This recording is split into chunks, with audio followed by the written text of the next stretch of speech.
Good morning. What the fuck am I listening to? That was a interesting soundtrack to clean the litter box to this morning.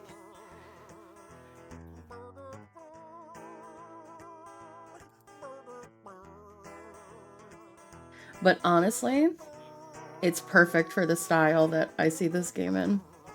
Good morning, Liana. Oh. Good morning, Anze. How are you both today? How's everybody today?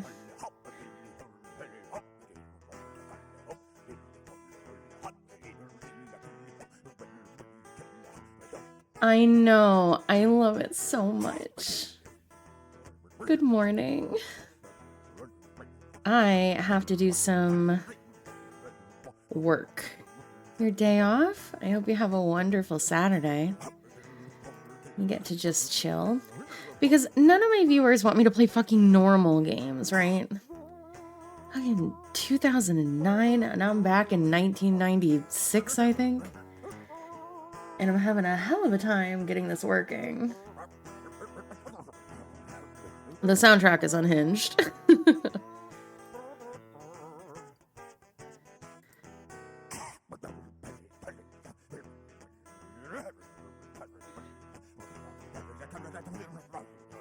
I don't even know what am I hearing?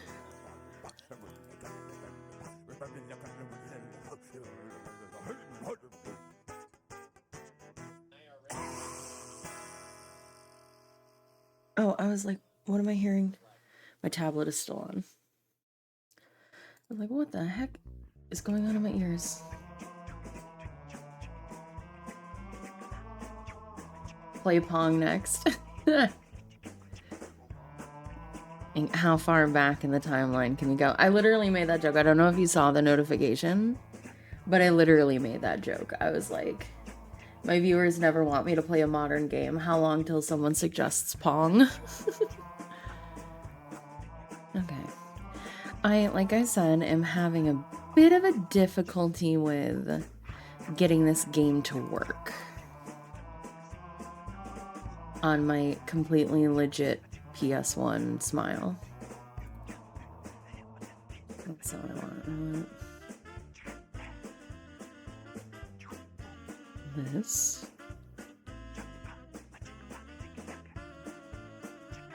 And then I want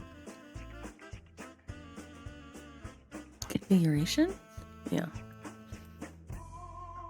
I want 1820 by 1080. Okay. And then this didn't work, if I recall. Yeah.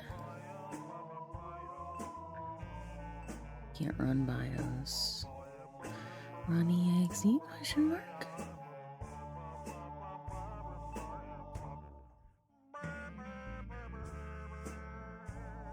This soundtrack, I can't get over it.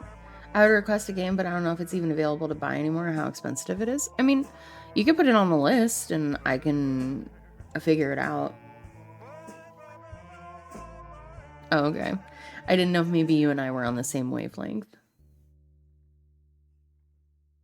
Because, like, if I've done it before where if it's, like, too expensive or I just say, okay, I'll just wait for it to go on sale because, like, Kit redeemed Near Automata and I was like, I'll wait until that goes on sale because it'll go on sale for the spring sale probably, or might even go on sale before then.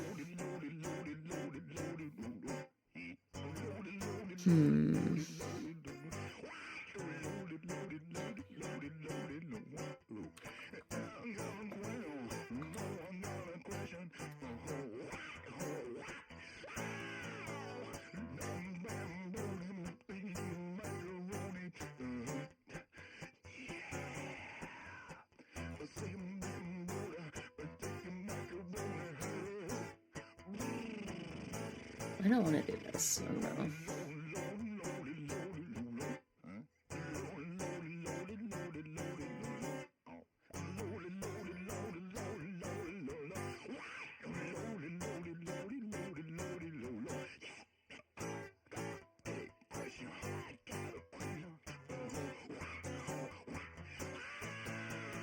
I don't understand what this is. Help.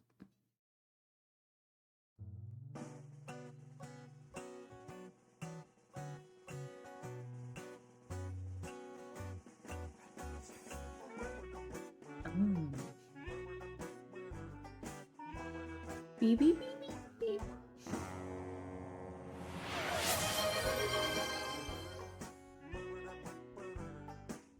You don't have to.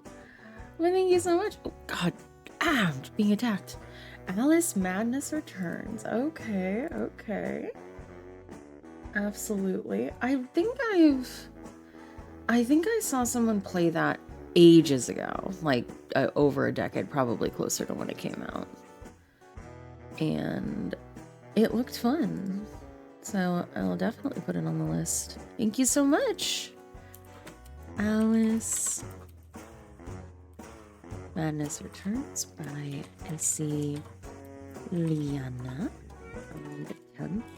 Not the 101st. From 2011. Yeah. I still think I'm in 2020, 2021. I keep thinking, oh yeah, a decade ago, 2011 for sure.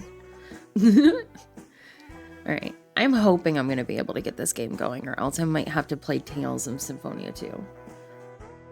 And it's €3 on Steam. Yes, it's probably like $5 for me, $4.99. Okay, I don't know what to do. Alright, close program. I don't think I can open the exe. I think... So neither of...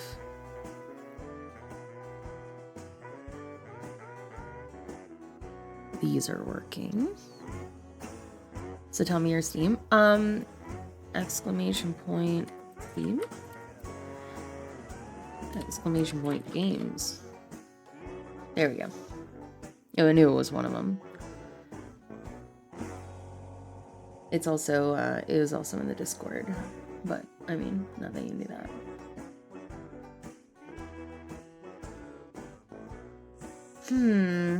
I don't know what to do.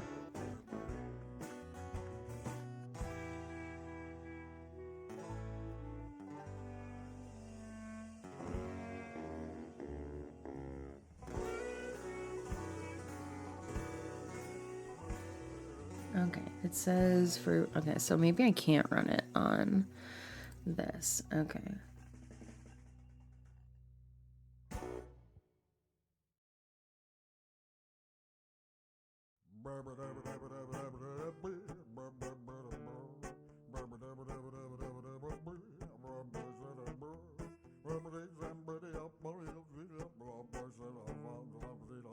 I just read this somewhere and now I don't remember where I read it anymore.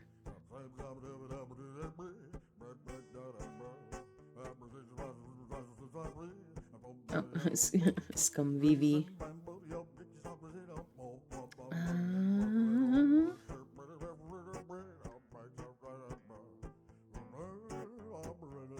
There you go. Okay. Yeah, it turns out that I need a very specific PlayStation 2 or PlayStation for this specific game. Older games can be great. It's okay. It's okay. That's why I try to make my information as easily available. It's in the Discord, it's in the About section, and there's also a command for it. So no matter where you look, you can hopefully find it.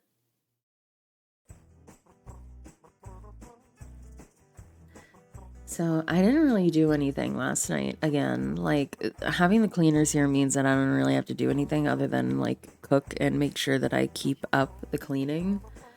I broke down some boxes. Amber's not feeling good again today. She got her another shot, and shots seem to like really agitate her. Like she'll probably be out, like not out, but like uncomfortable and sore.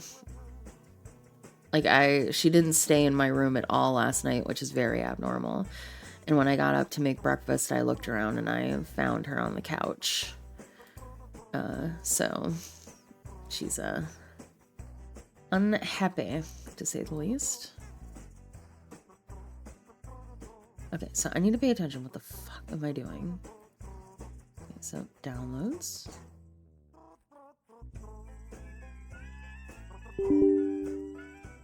Yes. English. Continue. Can I put it on the desktop? Okay, sure, whatever. You just do whatever you want. Yes, create a desktop shortcut.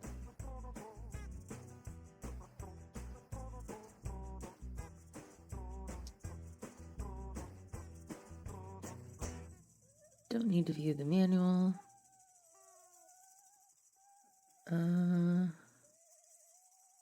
Sure. Okay. This soundtrack is so interesting.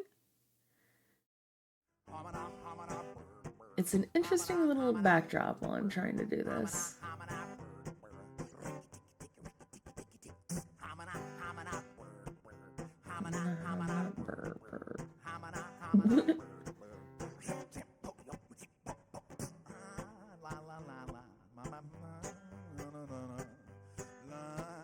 Thank you so much, Liana. I will get to Alice Madness Returns in 2 to 4 business weeks. If I can ever get past figuring out how to play this one. Thank you so much. So sweet of you. Okay, let's just download this. Thank you so much.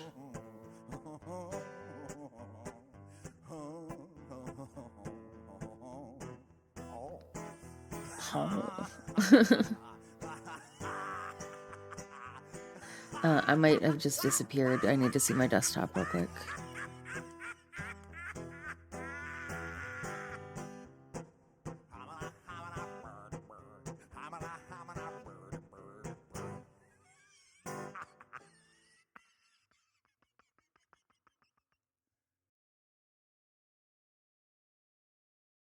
Okay, so let's add a new folder. Yes.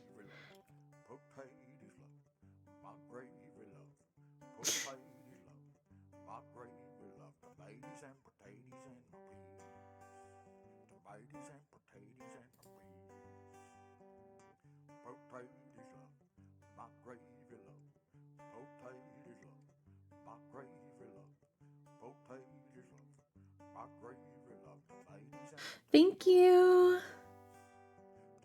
I'm back. Sorry, I was fixing some things. I love it as well. Also, hello, Mobs. How are you?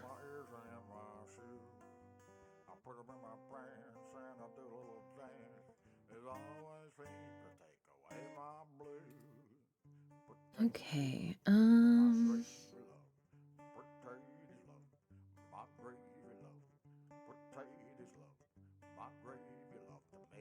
I'm sorry to hear that you're tired. Hopefully you get some rest soon. Okay, where the heck is this? Okay. Let's extract.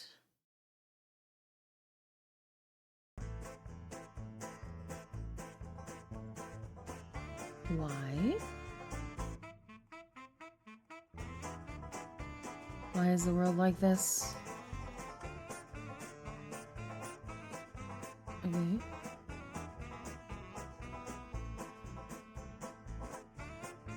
No, I didn't want to. Shit. That was the literal opposite of what I wanted to do.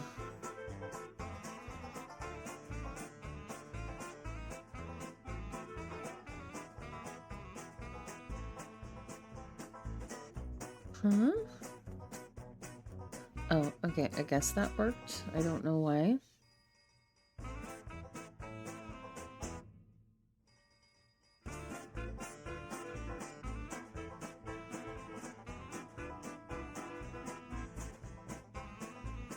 I don't understand.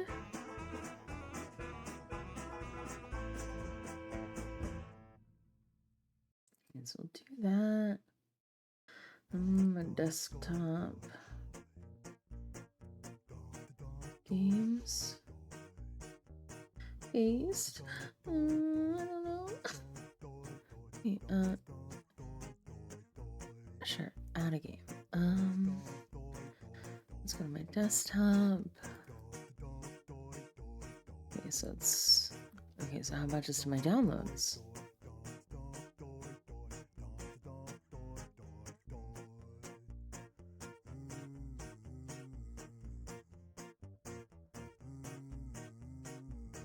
Hold on.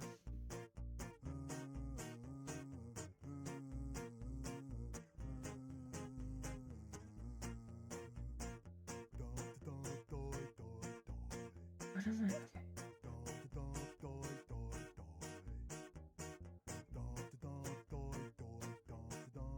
Why do I... Okay, hold on. I think I might have just downloaded the wrong thing. Hold on. Because this is just weird. Maybe it is done. Okay, hold on. Let's just... This is just... Okay, whatever, dude. You do whatever you want, I don't care. Okay. Skip. Okay. So let's go to this thing that I was looking at. Let's just exit. Oh, I think I might have deleted that tweet that I was in the middle of. Oh, I haven't tweeted that I'm live yet. Fuck. Hold on. Oh my god, I'm so scuffed this morning. I'm sorry. I always try to get this kind of thing done. Like, I literally have been working on trying to get this game working for like an hour before stream. Because I was an idiot, and last night I was like, oh, I don't have to like finagle with it. I've got everything taken care of. Turns out, no, I don't have everything taken care of.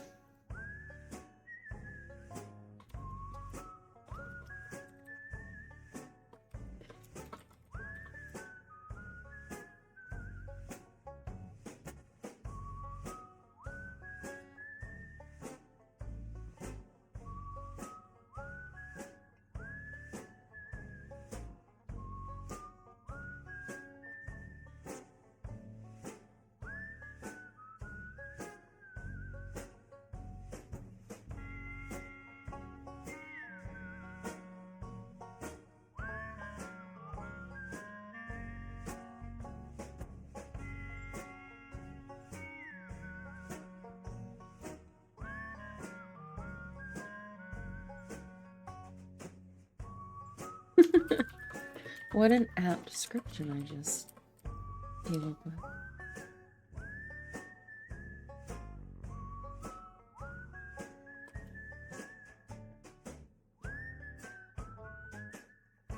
I'm gonna use my VTuber model for everything because it's just so cute. Where is it? Where are you?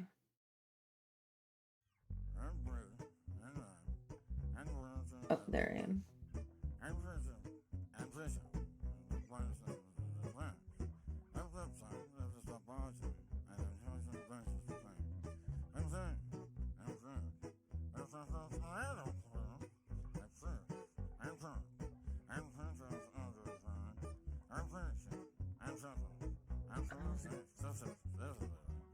Fog. Because it's super annoying to do this in blue sky.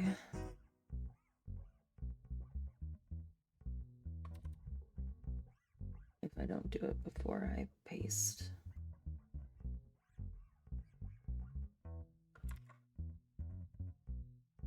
Then I do my idle. And well, and then I should have linked it. Oops.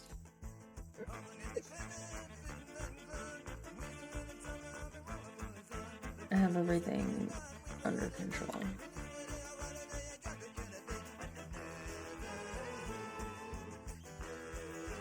No. Oh, fuck.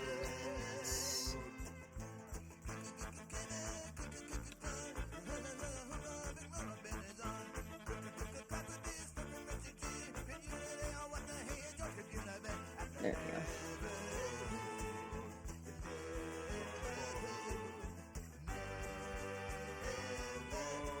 All right. Okay.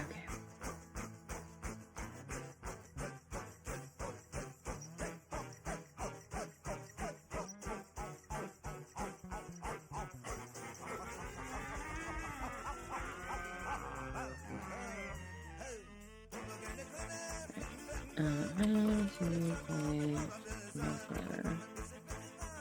What's the name? Neverhood.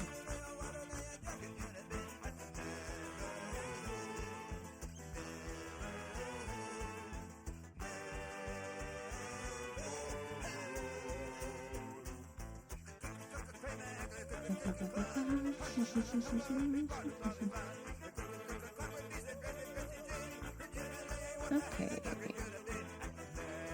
There we go. And then, oh, okay.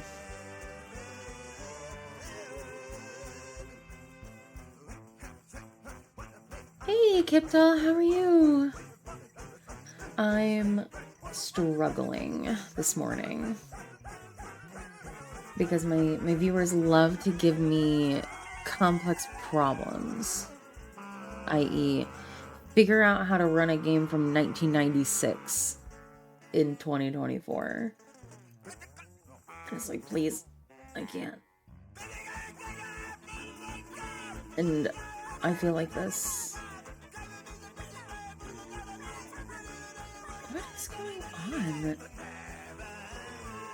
I suddenly need this.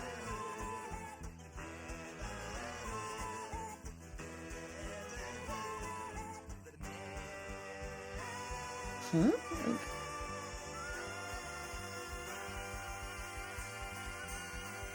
let me find extract. Can I extract it now? Am I supposed to?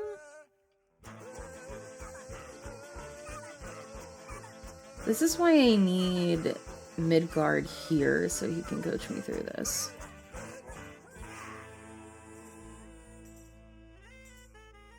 Okay. Oh, it didn't immediately. Nope. Okay. Okay. What do you want? I'm gonna kill everything. Okay, hold on.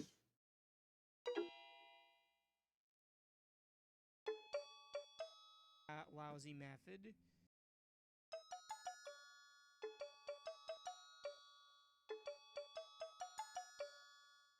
Yeah, but I didn't. The problem is that I didn't get these files.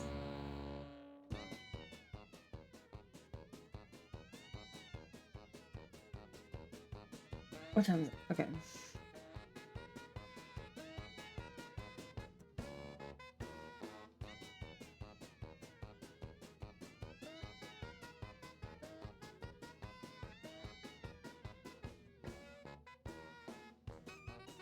I'm just getting like weird .zip parts. Like I'm not getting these files. Oh. Okay, maybe I do this?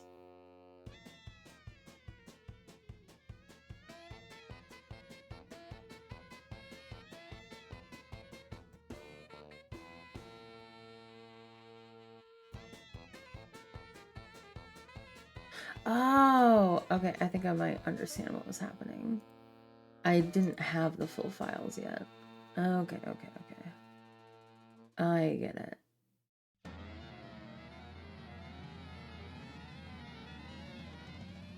My computer's like, you're downloading too many suspicious files. It's like, no, please, I swear, I'm just trying to play a video game.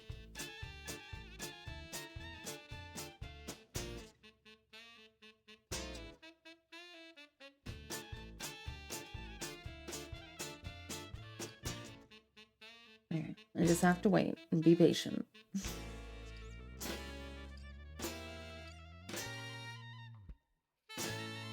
So how are you today, chat? As I drive this struggle bus. Good morning. Hey, Midgard. I love you so much and I appreciate your support, and I totally don't want to strangle you to death for choosing to give me the most complicated game in existence to figure out how to play. Smile.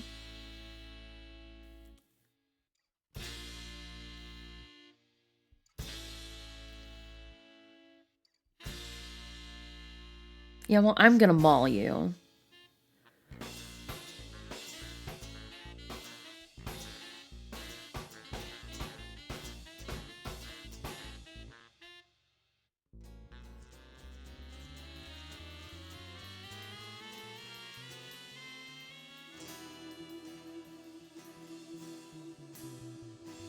I've been streaming for 30 minutes.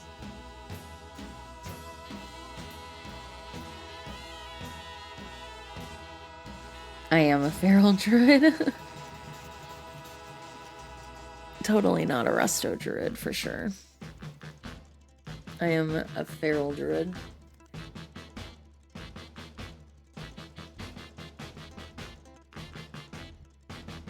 I don't think... Oh no, they are over, I guess. Oh, it completed? Oh my god. There's a chance.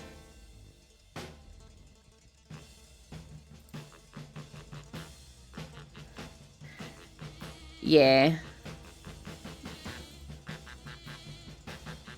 In WoW, they changed it so that druids can do everything. Okay, we're getting somewhere. I'll rename this to Neverhood.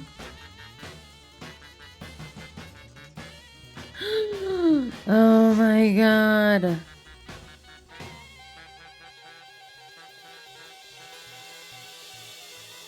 Okay, use original. Okay, so Midgard, I have a question for you. I have an option to skip the Hall of Records storyboard cutscenes. What does that mean? And do I do it or not?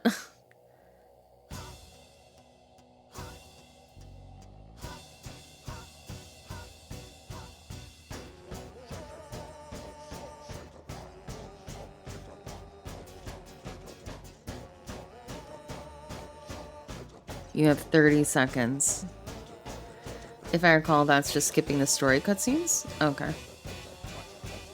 Well, it says storyboard cutscenes, so... Storyboard scenes. So, we will not skip them. And I guess we'll use the original save/load screens. Because why wouldn't you? Okay.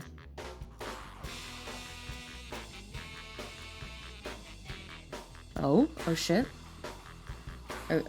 I might have done it. Wait, hold on. Hello, chat. Oh my god, it's so loud. Help. I knew it was gonna be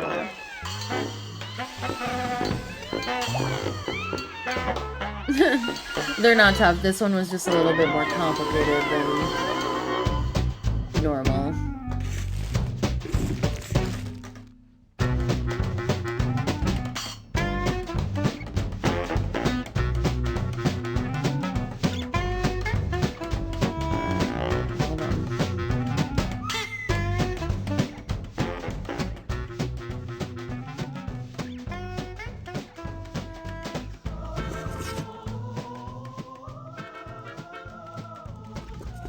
And no, you're totally fine. It was just that this one required a very specific...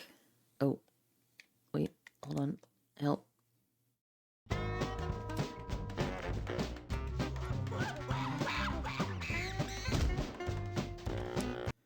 Oh, okay. Hold on. Okay. We've got buttons. Music is on. About what button do I... Okay, it is X. This is so loud. Help.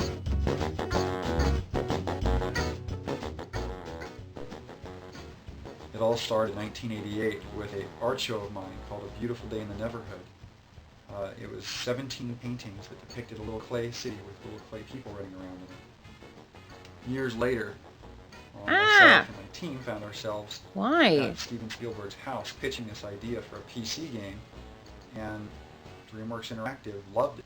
We started brainstorming right there, and we started just drawing like crazy and coming up with monsters and contraptions and puzzles, and those were the most creative days of my life.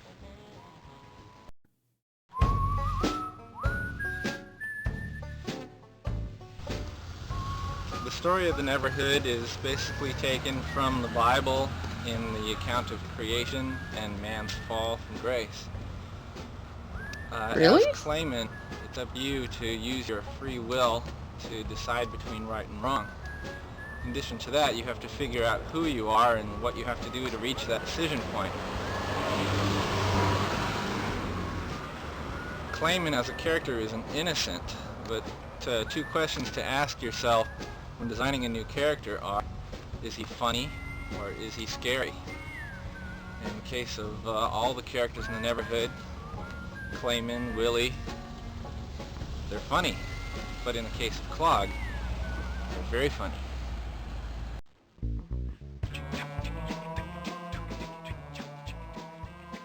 After we established the style of the game, we went into the building phase, building the sets. First, I mapped out. Is he wearing a Wile E. Coyote how it was going to be shirt? constructed, I mean, I guess and it is then 96. building 2 different sets: a large scale set for the camera to move through, and then a smaller set so that we could show the whole world. We didn't have enough room to actually build the whole world on a larger scale. A lot of the buildings Could be a Ralph E. designed, Wolf. I don't know who that a is. lot of it had to do with the limitations of the materials, the wood and the clay, and then some of the other elements. Also, of it's the world, crazy the how trees in and- apparently and, 1996 they a couldn't lot of the record with overhanging color. elements had to do with just nice compositions for each shot. I guess they are putting it that on that a was sort of the way PlayStation that- 1 that, disc, so. A lot of the look came about was really had to do with a lot of the restrictions. Were the other people in color? Oh god. Why?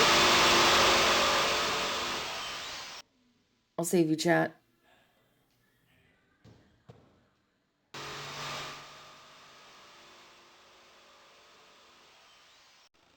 I'm protecting you, by the way. It's so super loud for me, but I've turned it down for you guys. Like, why? Why would they do this?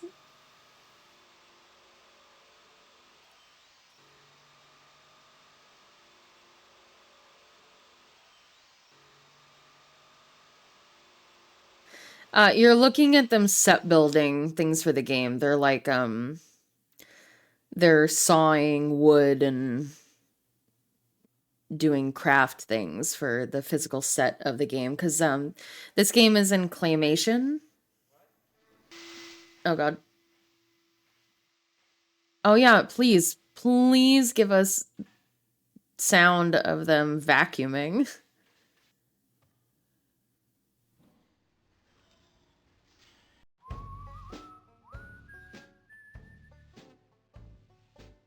We use about 3 tons of clay, I'd say, to cover the set and the interiors. We just stored the clay pretty much everywhere in the halls. When we could. What we did is we came up with a technique. We'd use hot plates to heat the clay up in like large turkey pans, and then we'd spread it with spatulas and putty knives and sheetrock knives and stuff like that.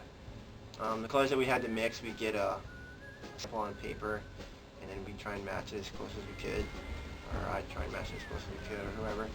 And we just put it on, let it cool down, then we'd have to thumb it to get texture out so it didn't look like frosting. Like The amount of physical man hours it must have taken to make this game I looks was like in it was charge of intense. the longer flick scenes in the game, some of the dramatic sequences. It's a really odd process. I start with storyboards. I draw everything out and paste the timing on it, record the voices, and then have the lighting set up, point the cameras, and after all this prep work, it could be hours for a shot, I finally get to get in and animate. The painstaking process of moving up it a little bit and shooting a frame. Moving up a little bit and shooting a frame.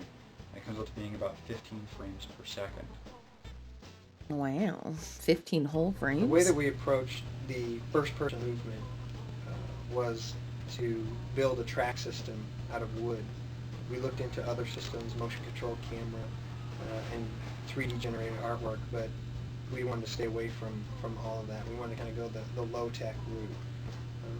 The Low tech way is always the that camera hardest. movements are handled, the camera sits down on this track and is moved along in small increments, 15 per second, and the turns are handled by hubs that rotate, that the camera sits on and rotates.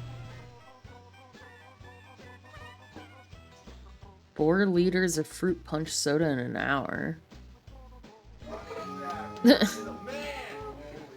This is what they sent their earnings on. No. Keep it down, dude. Oh, come on. Why would you do it in the sink?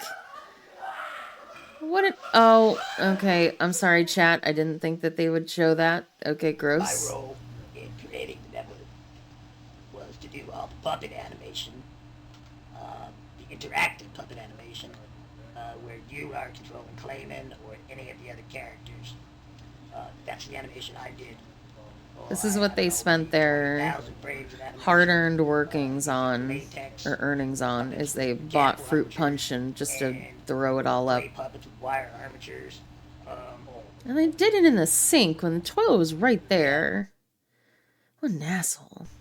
Hi, kids. Hi, Terry. My name is Uncle Terry. Hi, Uncle Terry. And I do the music for the Neverhood. It starts with a guitar. This is a guitar. Ooh. And this is a guitar chord. What Uncle Terry does is he waits for the muse to visit him before he writes a song. I'm going to wait right now. From the start of the Neverhood, we knew that sound and music was going to be, an integral part of making the Neverhood come alive and be real. We wanted the sound effects to be very earthy, almost grotesque, thuddy clay. The music, because the gaming industry was all going to heavy metal and techno, we wanted to kind of take a right turn and go into blues and just Dixieland, just funky, Yeah, crazy stuff, the soundtrack that I was listening to when I was setting it up was very unique. Was very good at, very versatile.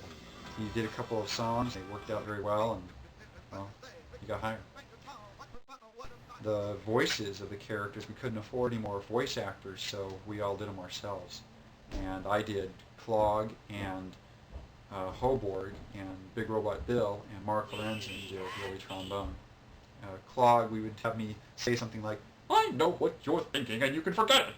And then we would pitch it up an octave so he sounded like this little, crusty little guy, evil, with evil heart.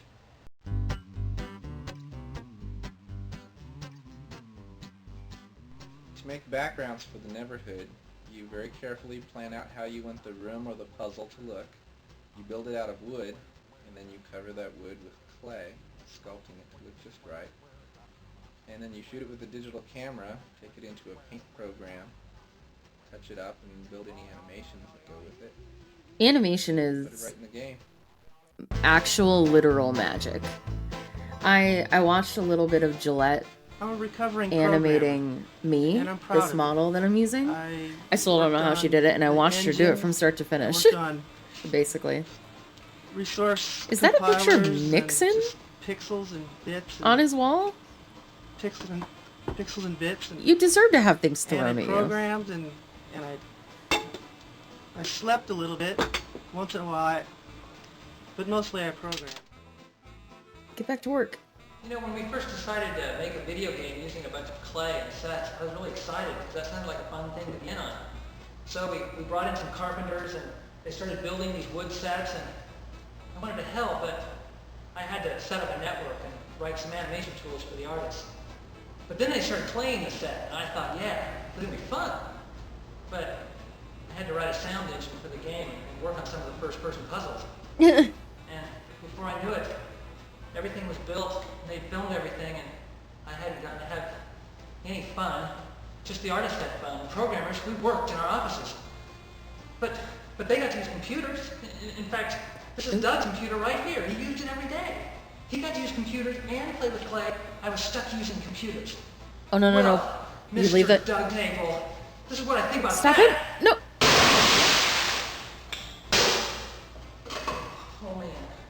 Oh, man. Oh. Do you know how much that must have cost in I 1996? just sit here, my hands folded in my lap, very quietly. And if anybody comes by, I scowl at them. And they think they're interrupting something important. And they go away.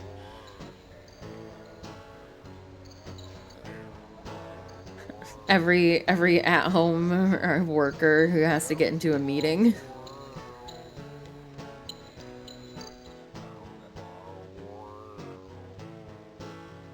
And when they call me, I just pretend like I'm doing something until they go away. Then I go back to watching VTubing. Twitch streamers.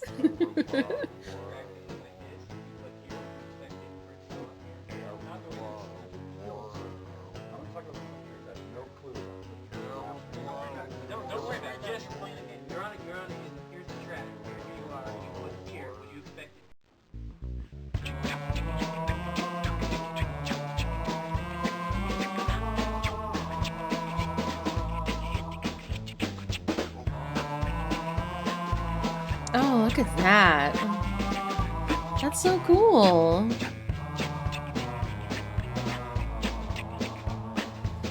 Claymation's magic, man. All claymation, or like all animation is magic, though. I don't get how you do it.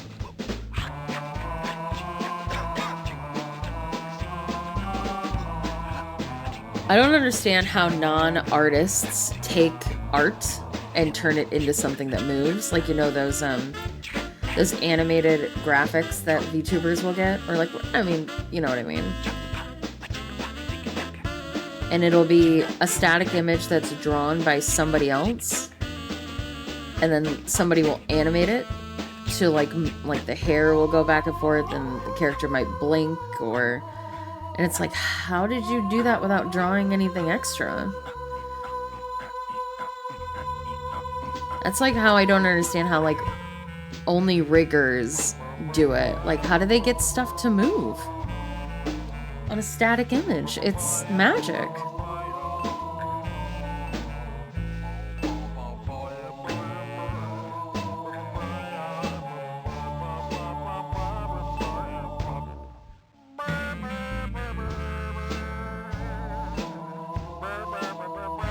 Nah, I'm pretty sure they use magic.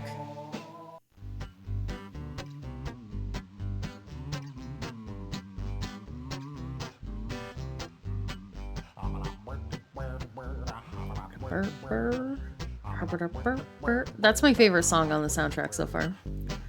Oh, what is that? I don't like that. He's big and scary and ugly.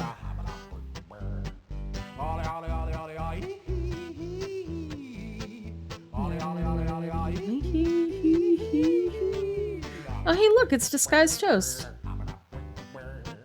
I didn't know he was in 1996's The Neverhood.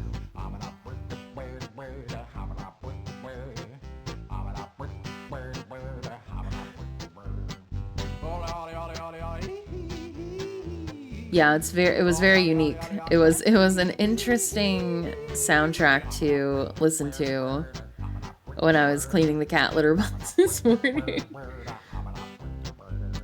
Oh yeah, look, it's that little Jesus thing.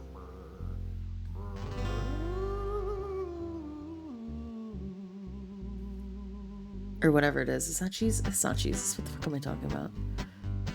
It's a creation of man thing. You've been humming the title theme of Skull Monkeys in your head since you were 4.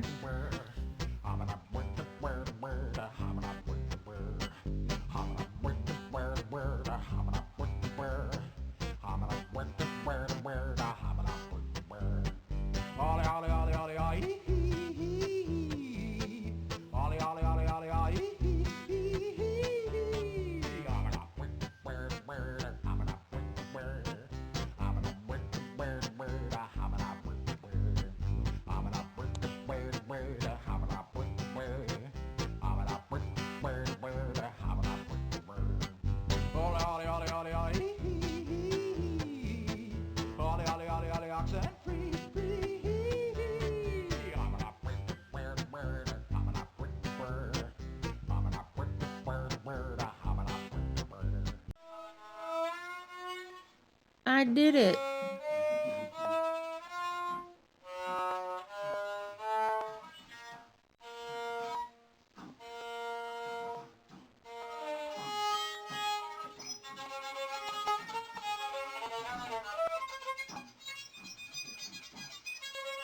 Oh my god, please.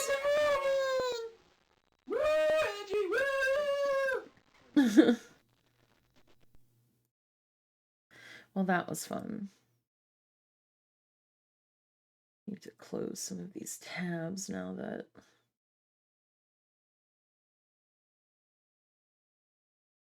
I don't need them anymore. All right. Website sound being supported in 06. I was wondering if it would still be. So new game. Oh. Oh boy. Oh, why does that?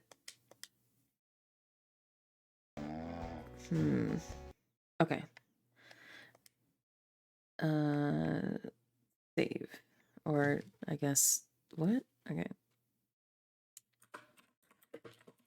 Hard save. Save. Okay. I just wanted to be able to save the game. Okay. Oh. Oh god, it's so... I'm awake. Okay. Well, my immediate... I want to push the button. I bet the button's gonna kill me. Hit the button. Oh. Nope.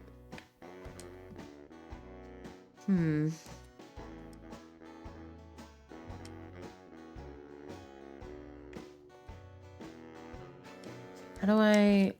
Oh, no, that was wrong. How do I... leave? It's not... Okay, so... Oh, okay, I got it. Okay. I'm gonna touch the screen, the edges, okay. Well, I guess the only other thing to do is to pull the lever, right?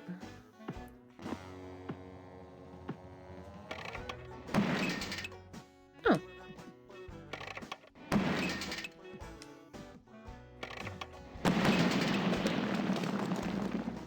Easy. Well, I don't want any bugs to get in, so... Oh, well, I guess my window's broken forever.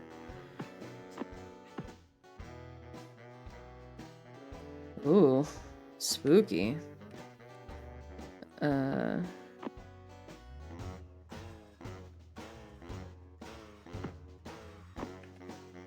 No. Oh, I got eaten. Let me out. Ooh. Bloop. Okay, I was trying to click on these things.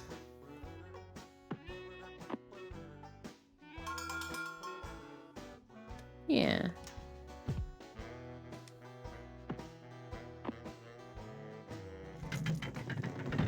Oh, I wanted to press the button. Oh. Okay.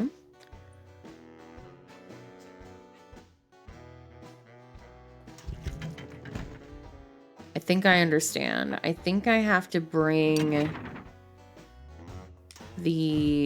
this thingy over here underneath that string. And then maybe get eaten, but he'll hold on to the string.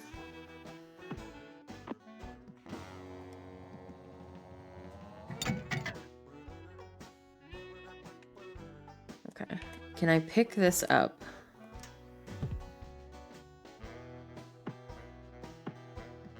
No, I can't. I can't. And can I not? Oh, I can. Okay. I don't know. I want to, like, pull it over here. No. Okay, wait. Hold on. Let's go over here. Yeah. Push it.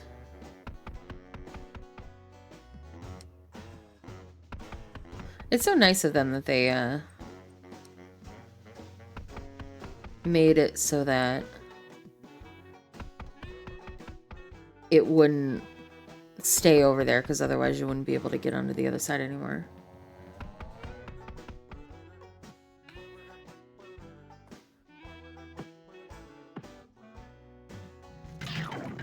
Yeah. Look at me. Being smart. Okay. Well, where did I come from? Well, let's go here first. Oh, look at those. Surprisingly little moon logic. What is moon logic?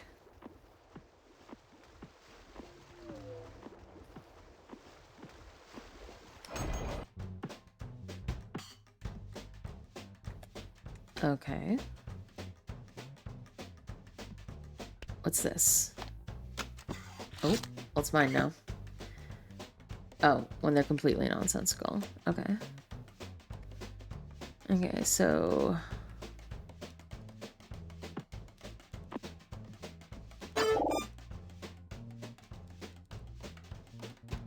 in one adventure game, you need to get in a locked shed.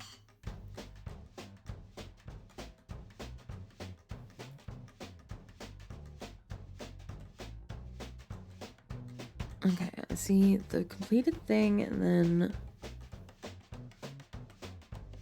2 connecteds, 2 unconnecteds, and 2...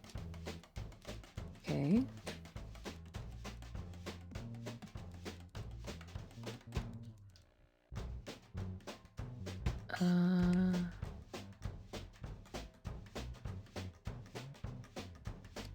The solution to the puzzle is take a stick of butter and melt it on top of a freezer. Mix it with a handful of peanuts to make peanut butter and chuck the peanut butter on the shed to attract ants, not termites, which eat the entire shed. That is moon logic. Yeah, that sounds like moon logic. Can I take any of these things off of the shelves? Oh god, I wish this was so... Okay, hold on.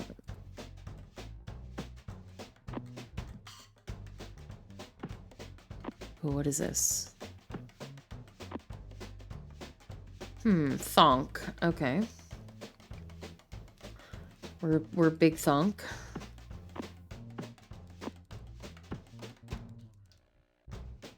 Okay, I can't do anything with that, but there is something up there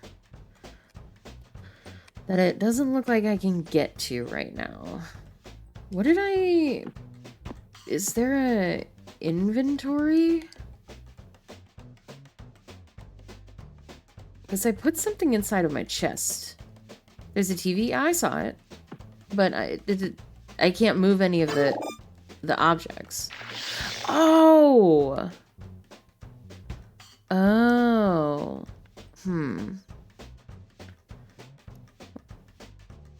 Oh, okay.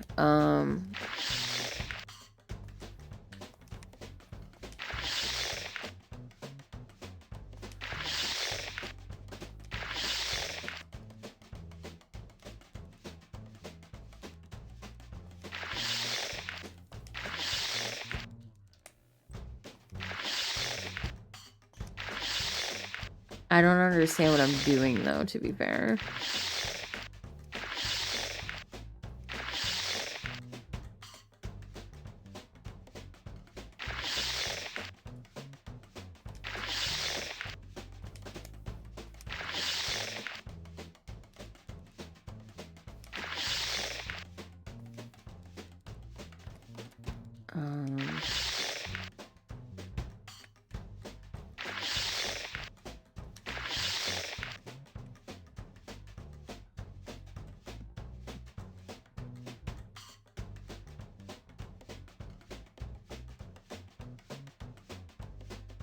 Am I trying to make it all TNT, or am I trying to make it all not TNT?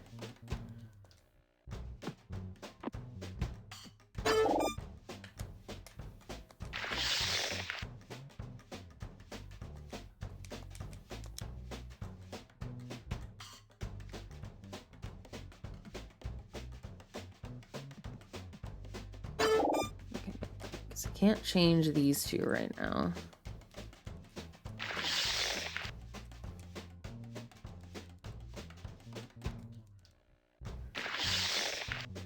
I would assume that then I'm trying to make them all TNT. If there are 2 things that are TNT that I can't change.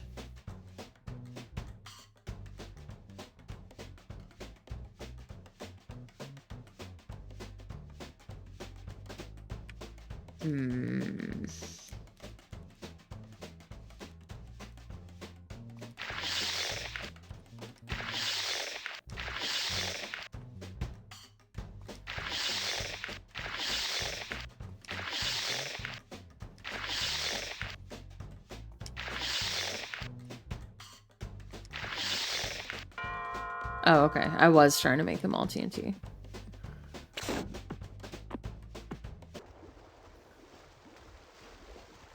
Why did I leave?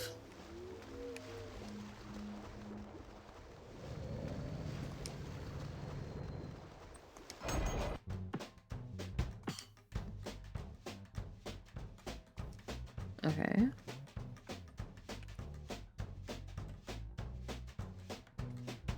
I want to get this thing.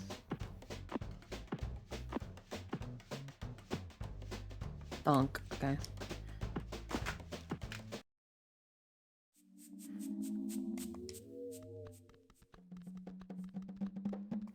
Well, I don't like it here. It's scary here. Look at the scary thing on the wall. God, it's like the back rooms.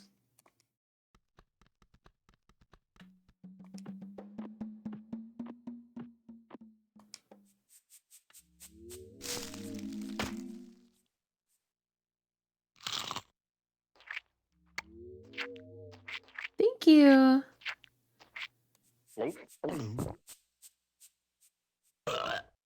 Bye-bye. Thanks for hanging out. Okay, you don't know what that did, if anything.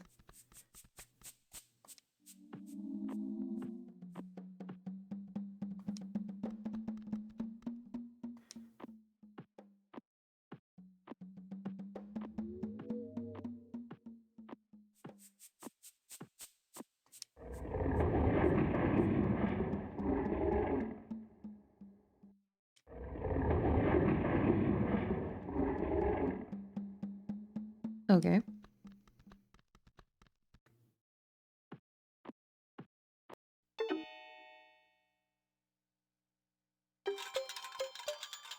I don't think that's how you're supposed to do it. Yeah, I know, but I don't know what eating the fruit did, I guess is what I'm trying to say. There we go.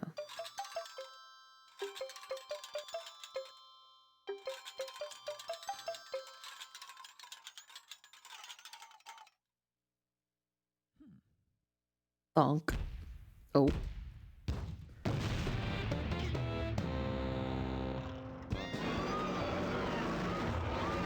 Ah!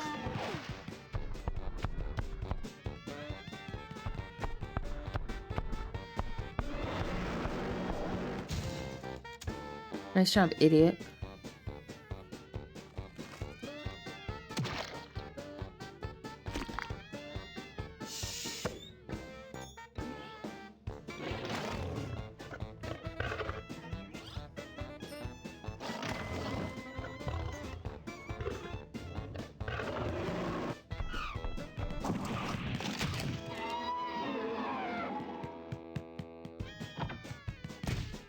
Oh my god, dude.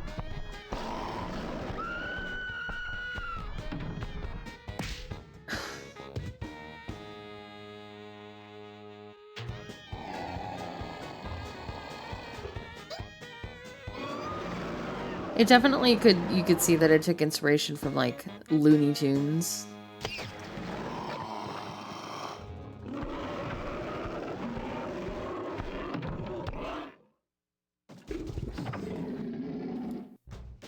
Oh god. Oh! Oh yeah, go ahead.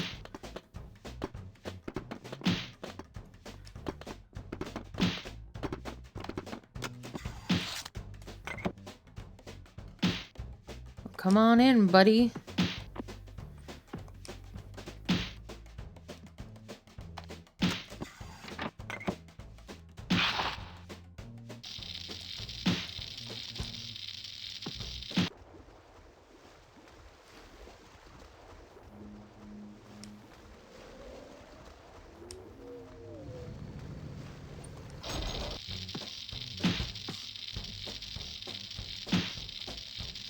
I'm sure it'll be fine if I just stay here. Oh, I'll just... No, let's just leave. Somebody else's problem. Well, I meant to turn to the left, but...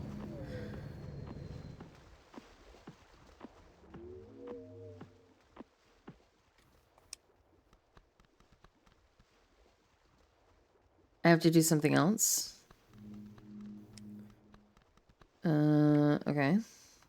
Like what?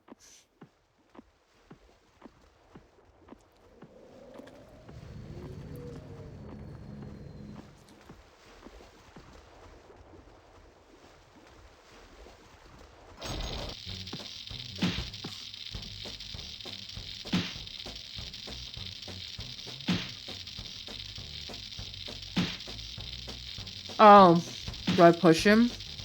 Oh, okay. I was kind of waiting for it to come into the room. That makes sense.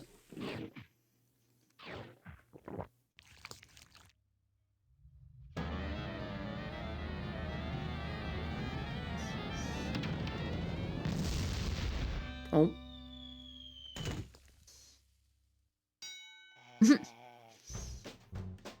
We did it.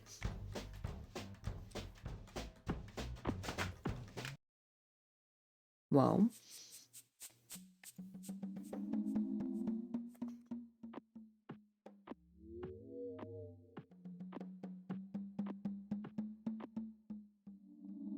Do I get the beast's treasure now?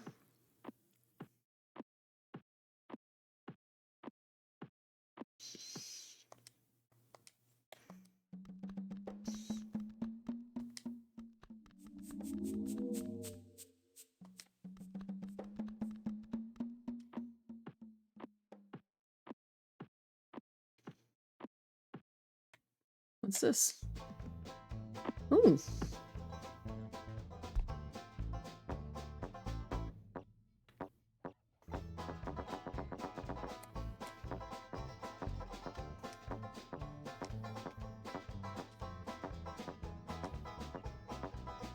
Hello? There we go. Where's my mouse? Okay.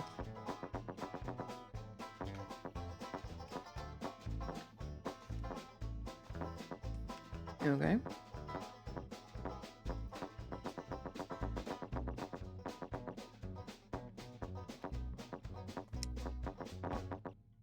Oh shit.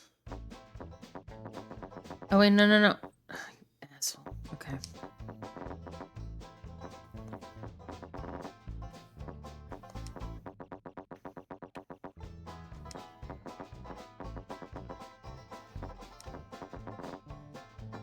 Like a roller coaster.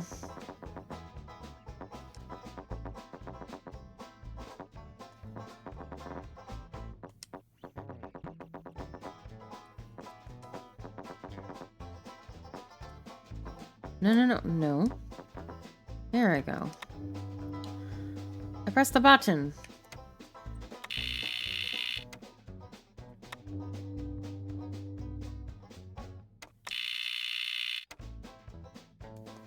Just pressing the button do? Nothing? What did I do this for?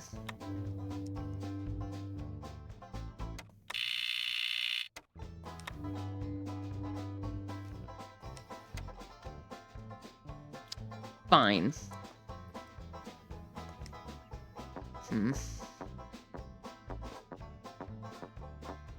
No. Oh, oh. Sir. I'm trying to vacate the premises. No, please, let me out. Okay, I guess I gotta come down here. Okay.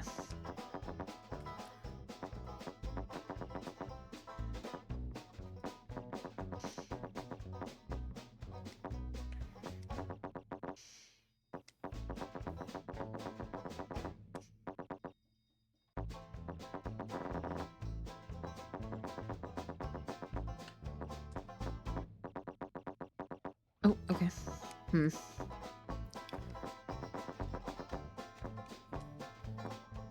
I don't quite understand, but...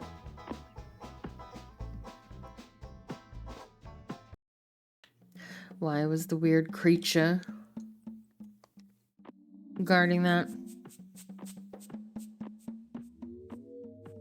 Maybe I'll know what to do with the button in the future.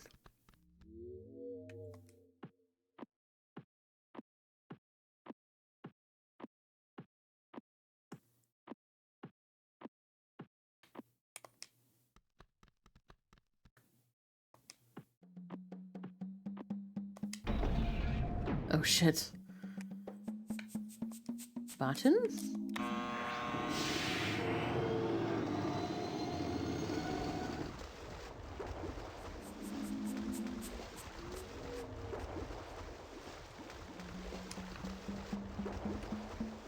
Okay. I don't know why I need water, but again, maybe future problem. Oh,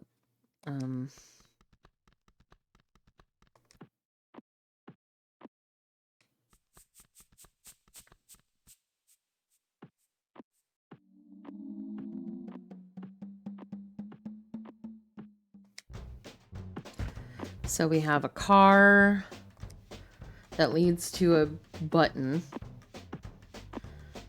and a dinosaur head that has water. Missing track? Is there missing track? Did I go in here? I can't remember.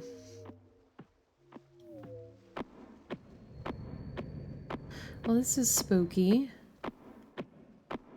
Don't like spooky. Okay. Oh god.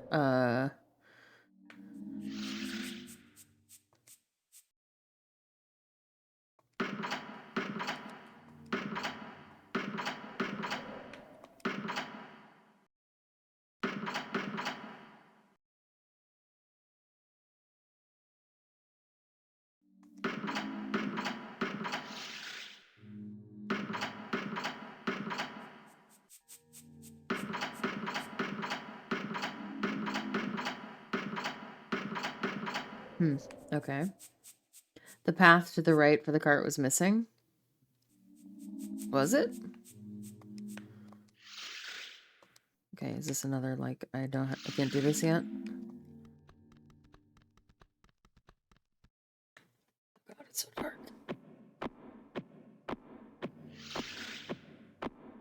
Yeah, you got to the part where there was no more wall. Right, okay. And I couldn't go to the right anymore. Okay.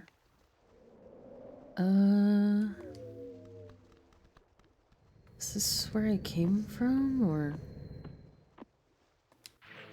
No.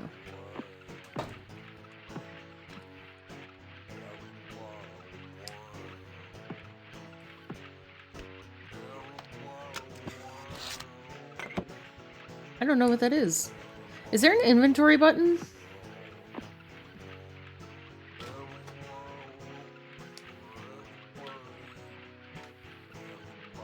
You do not know. Oh, no. I can't do these. Oh, no. I'm so bad at these. I literally can't. I don't know how to do these puzzles. Oh, no.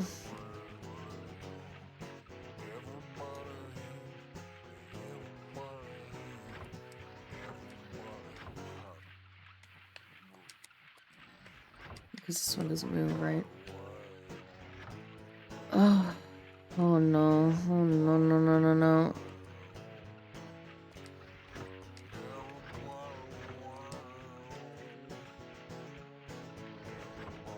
Like...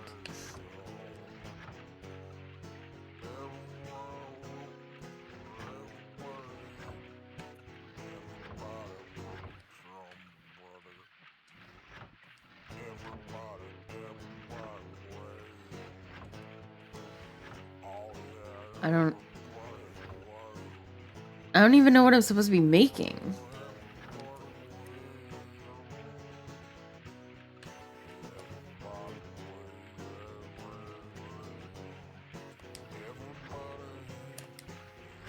These have to stay here, don't they? Because they can't move? Oh, no. I'm never gonna finish this game if this is a puzzle I have to do, because I genuinely don't know. I can't do these.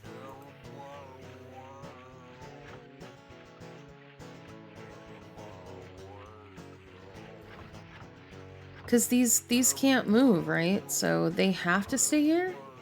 Well, then what am I trying to make? They're just...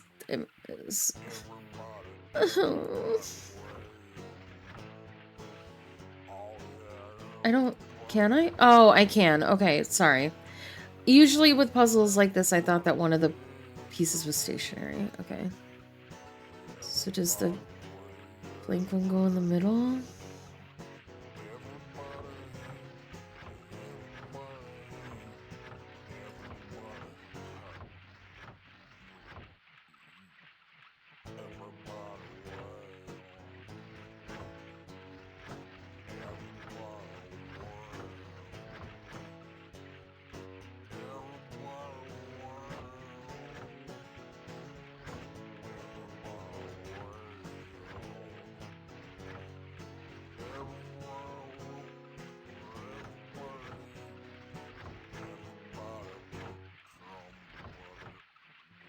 Oh god, I'm so screwed.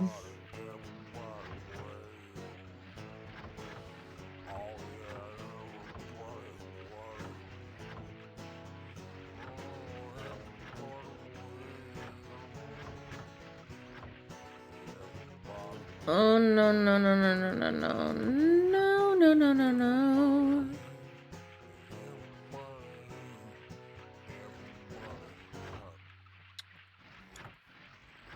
I'm so screwed.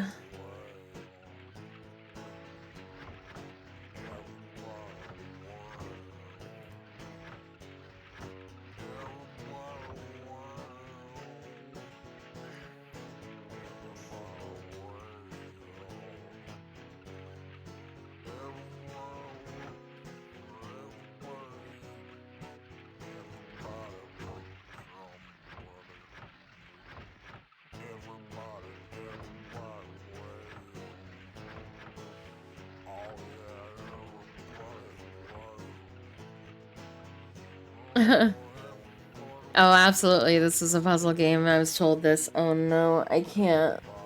I don't know how these puzzles work. I've never been able to do them. We're gonna be here for an hour or more. Cause like the problem is that, okay, so I don't even know what I'm trying to make is the first hurdle. And then secondly, I don't know how these things work.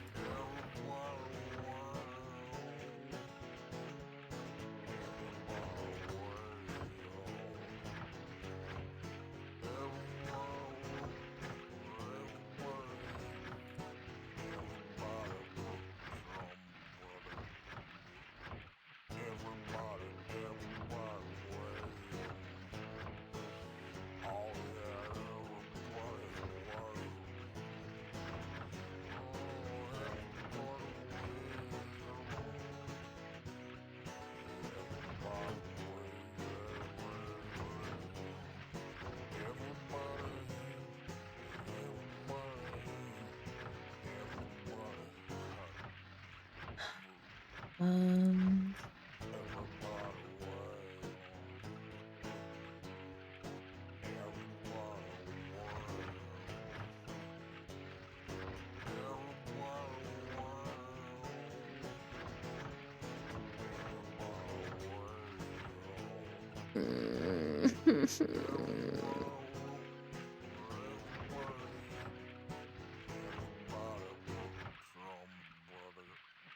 Blah. Just need to be able to.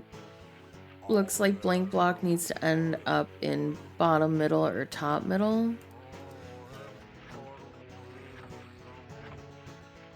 Does it? I wouldn't know.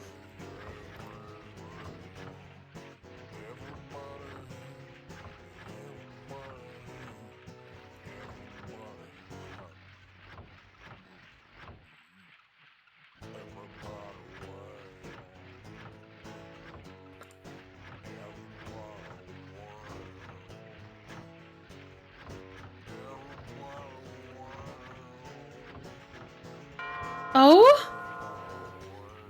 I don't know how I did it, but I did it. Just fumble around enough and you can figure it out. Oh my god, I'm so bad at those puzzles. I hate them so much. I'm genuinely surprised that it didn't take as long as it did, because I feel like it could have taken a lot longer.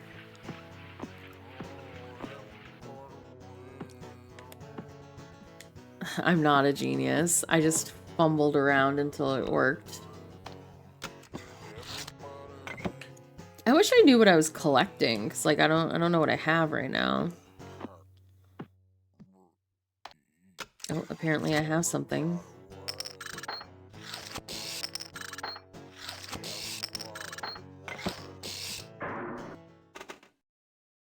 Oh my god, there's so many. Oh, those are the things that I'm... Alright. Well, no. I wanted to... Wait. Oh, shit. Okay, yeah. I want to wait until I have them all.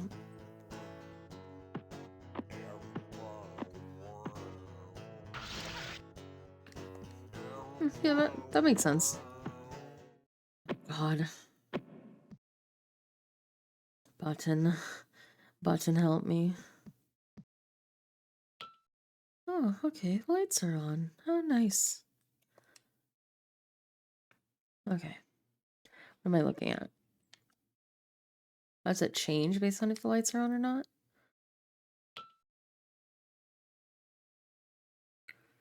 Doesn't look like it. Okay. Come over here. So, is this like the creation myth of man... And then man in a box, something on top, and then a mustache, and a robot. Man worships or dies. Canon. I don't know what I'm looking at. So hopefully this isn't important. I need to do anything with this? I would assume that I do, but... Is there like something that you would press? Like a button somewhere?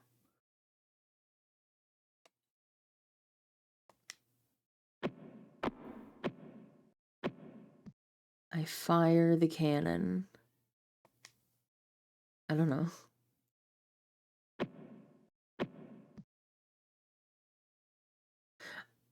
You have to do something with this, right?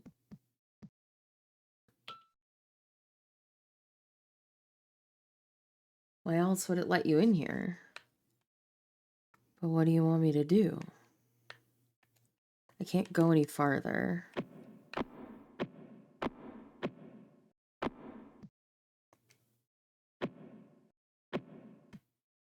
Okay, I'm gonna assume I can't do anything with this now, because I don't know what to do. So I will leave.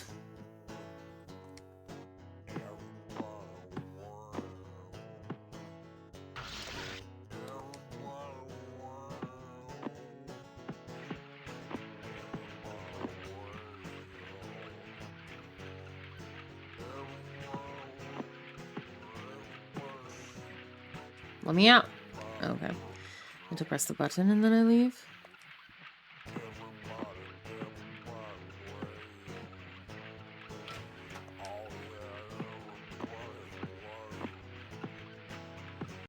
I think that room is supposed to be hints for the more esoteric puzzles. Maybe. Alright.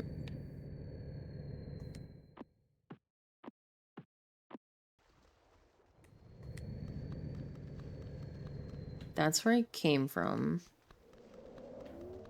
I apparently can't do anything with that. There's another button on the ground.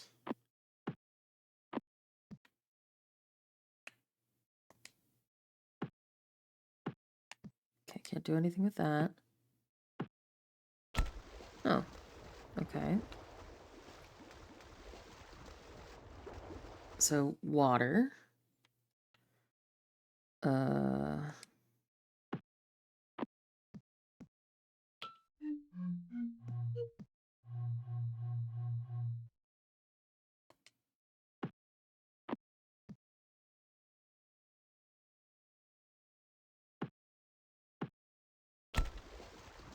What?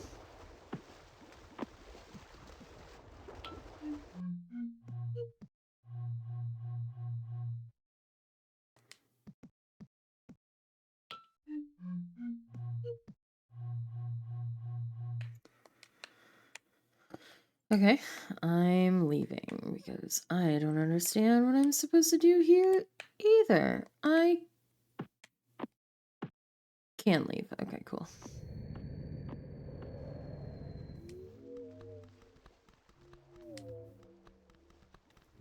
Where am I?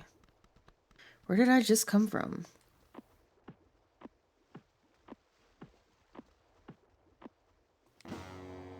Oh, this is where I started. Okay.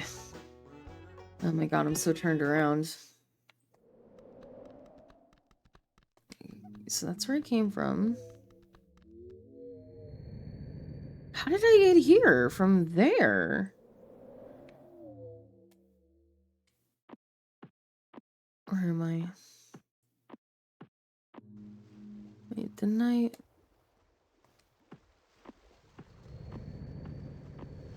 Now I'm confused.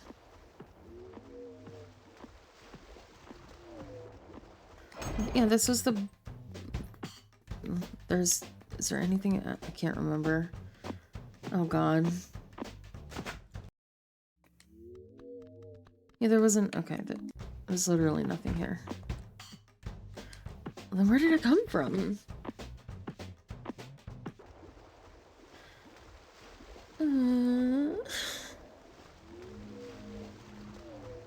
Can't go that way.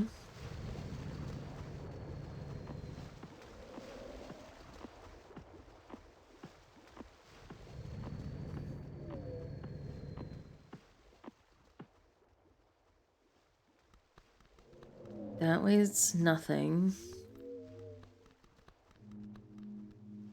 Pretty sure I was just in here and this is the slide puzzle room. It is. No, please let me out.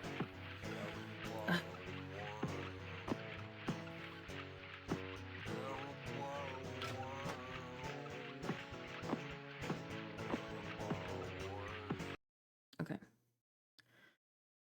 So, I don't know what to do with that. I don't know what to do with this. Those are my options. Oh, okay. That way's where I came. This way's nothing. Just did that. And that way is where I started. So I basically just run into a bunch of puzzles that I don't know what the fuck to do with any of them. Huh. Okay.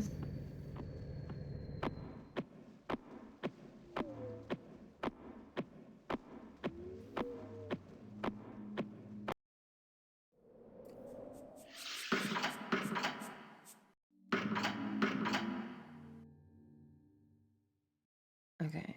So there's a red button, a blue button, and a gray button.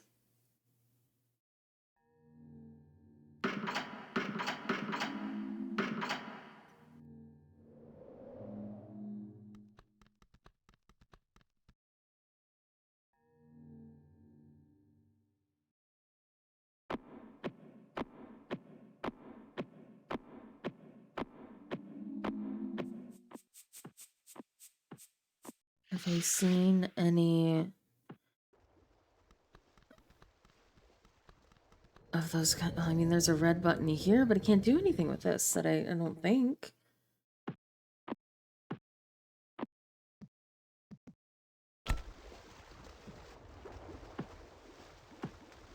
Because this just makes water. Why did I leave?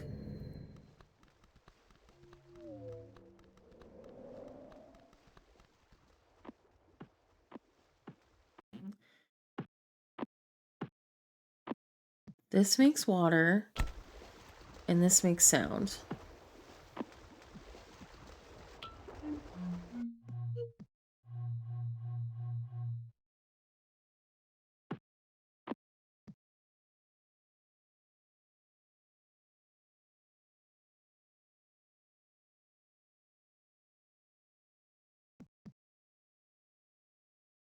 What am I thinking about?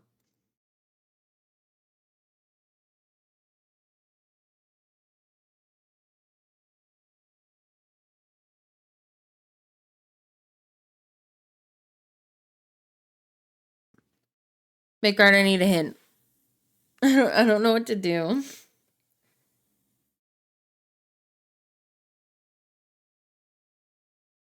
I'm confused. You don't know? I don't know. This is your game. You have to know. Because if you don't know, then nobody knows. And then we're just all confused.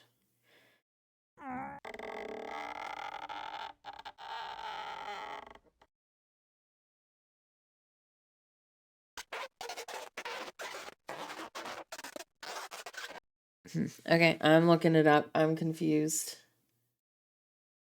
We need a walkthrough for when I don't know what I'm doing. Okay, walkthrough PC. All right. Blah, blah, blah, blah, blah.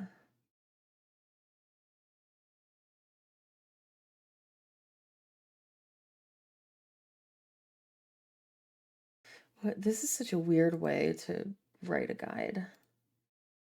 All right, hold on.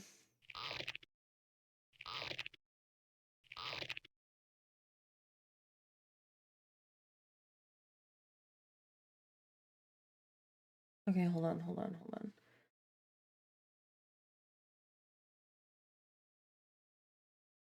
Now pull the lever 3 times, smash the door open. We did that.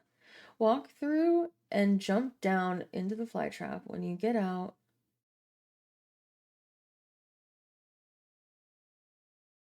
oh, there was some letters? Hold on.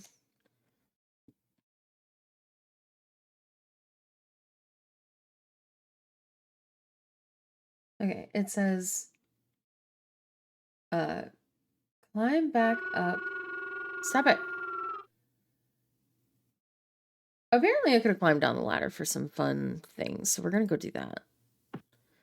Even though I already got through this part of the puzzle. I could have climbed down the ladder, and I didn't. I think this is my room. I don't remember.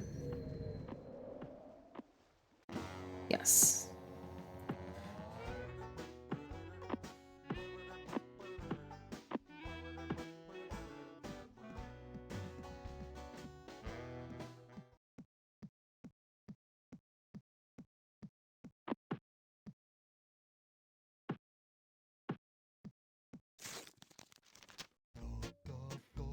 Clayman, you may use my beaker to drink from the skull.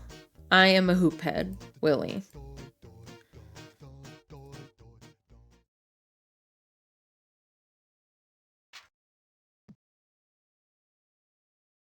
When will I become small again? Why do you not like my new form?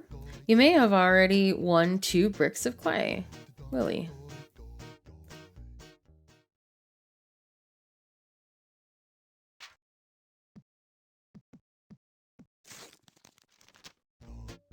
How do you spell Hoborg? Love, Willie. I don't know.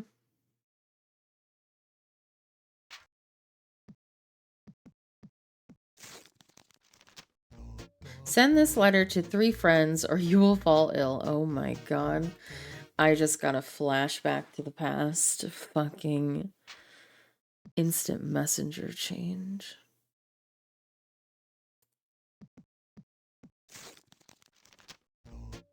You read too much.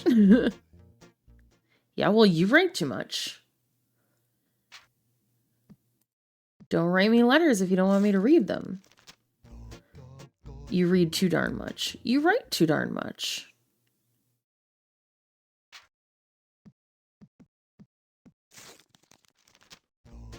At first, this was fun, but now you're being a baby. I think I won't just stand here forever, so I don't have to go solve those puzzles outside.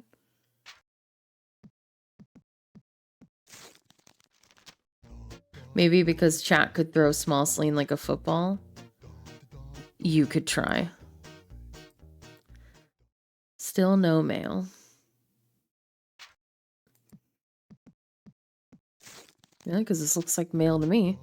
If you throw this away, I'll think less of you.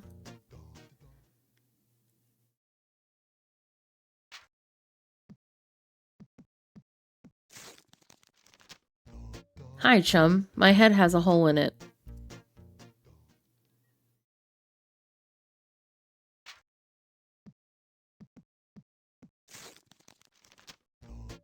Hang me from a tree by my hoop so I can play Absalom.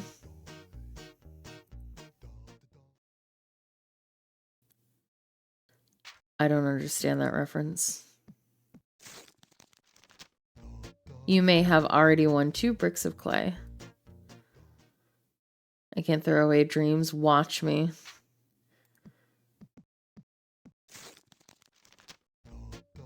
Okay, so now it's starting to repeat. Okay. Okay. Push the fly trap under the 4th ring, which I did. Now leave the nursery.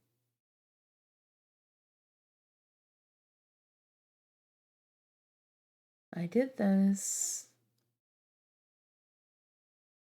Go to the next door.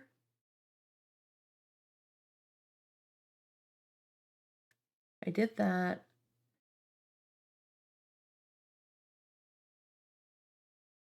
Got the music box, blah, blah, blah.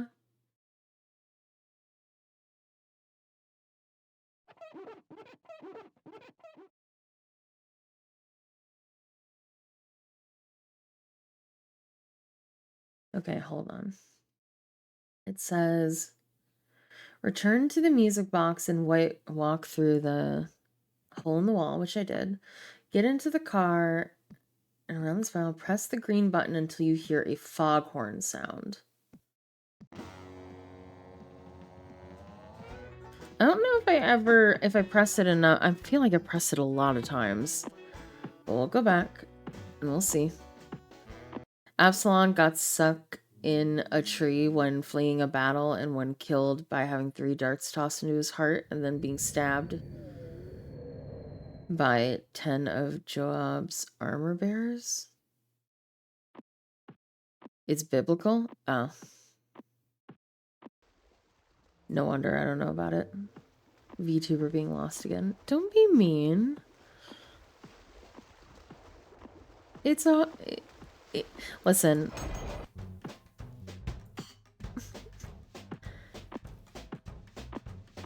I have no excuses. Okay.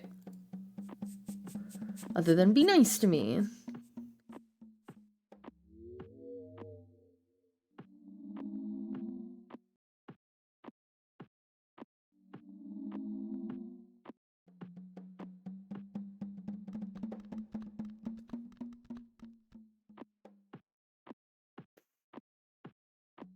And I am lost constantly.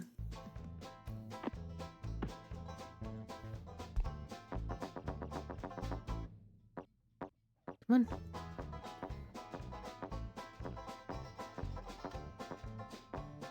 Hello? Like, you can come down here. There you go. It gets stuck sometimes, it's fine.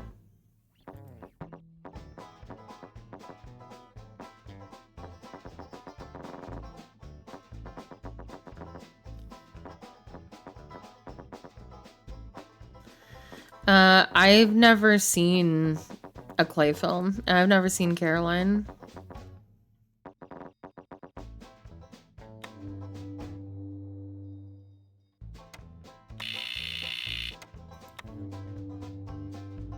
Okay, so until I hear a foghorn sound. So I've done that. Right, I forgot. Help me.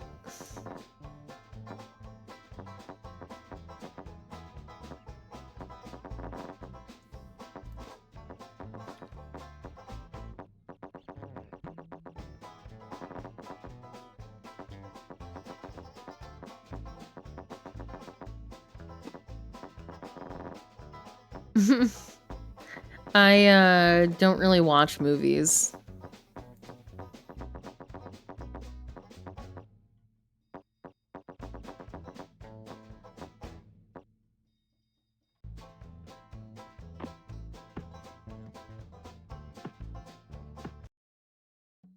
Okay.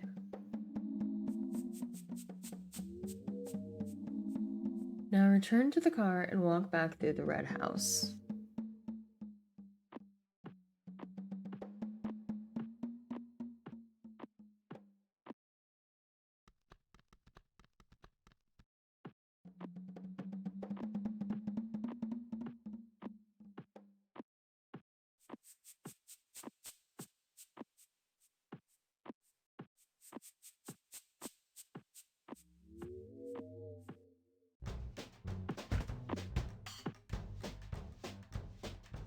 Probably 90% on anime, I bet.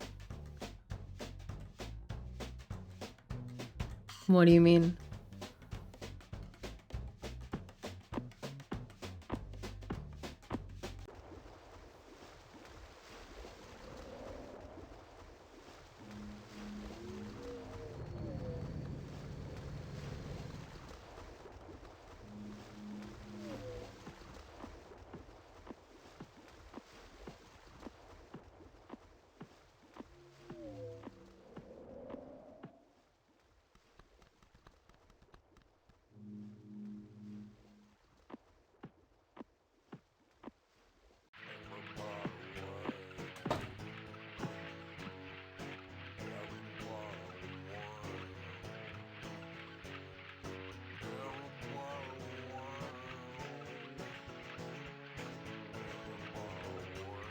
Oh. Apparently, there I could go farther in this room.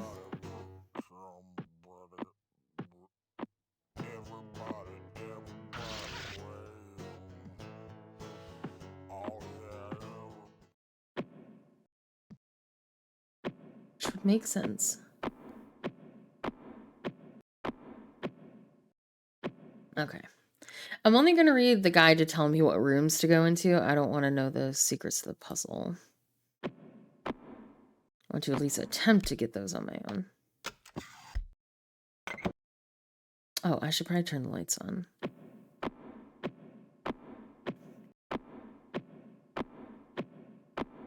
Yeah, I got it.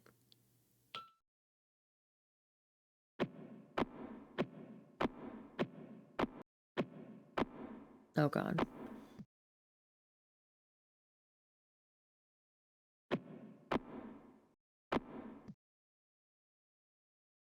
Can I? Oh, God. Preamble. Okay. I am quarter, or quater? Read my words and be my friend. Father commands me to record the truth of history so that readers will learn from those who went before. Therefore, I give each of my 7 sons one of these self-engraving history recording clay walls. This wall automatically records the activity in this world and in any other world containing one of the other walls. Behold, anyone who tampers with the records on these walls will be considered the enemy of Father. I will not like you much either. This wall is given by Father. It will teach you to acquire wisdom, integrity, and skills for solving problems. In each of our lives, we must make... Oh, wait, I can do it like this. Other worlds. So is there more than one clay world? Seems like it. Seems like there's 7. In each of our lives, we must make decisions when these times come. Be ready to make the right choices. Continue in what you know is true. Though truth is often hard to see, these walls may hold the only truths you will know. Quarter.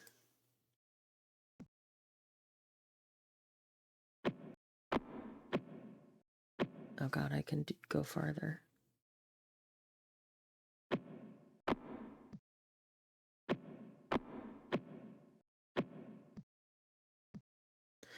Father is a kind being whom no one has ever seen. Father is beyond our comprehension. All folks know is that he was here before there ever was a here. He is happy and enjoys existing. He is said to be great and powerful, and as far as anyone knows, there was no one before him. He is from the other side. No one has ever been to the other side, but it is supposed to be a great place where there is a peace without death. Father, Quarter revealed it. Quarter forged 7 crowns for 7 beings he created for Father to pour his approval on. Quarter left the comfort of Father's presence to pioneer a new world where his beings could make their own place in order to empathize with Quarter. Oh my fucking God, the words.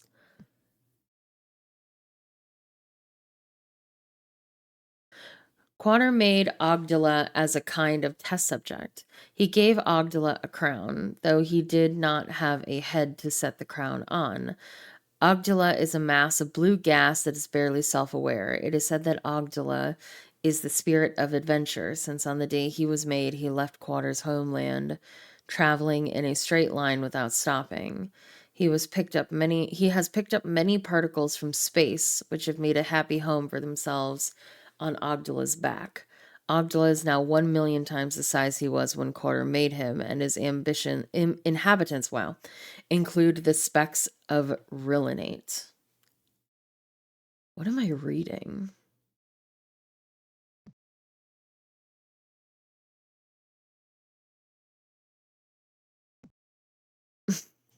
I know I'm reading lore, but it's crazy. Okay, hold on. The specks of Rillinate were in constant conflict with the specks of red. The specks of red cultivated food on Ogdala's back using their own spirit. Oh, so is this like the creation of the version of Earth? So Ogdala is Earth. Also, I think that's specks of rod, not red.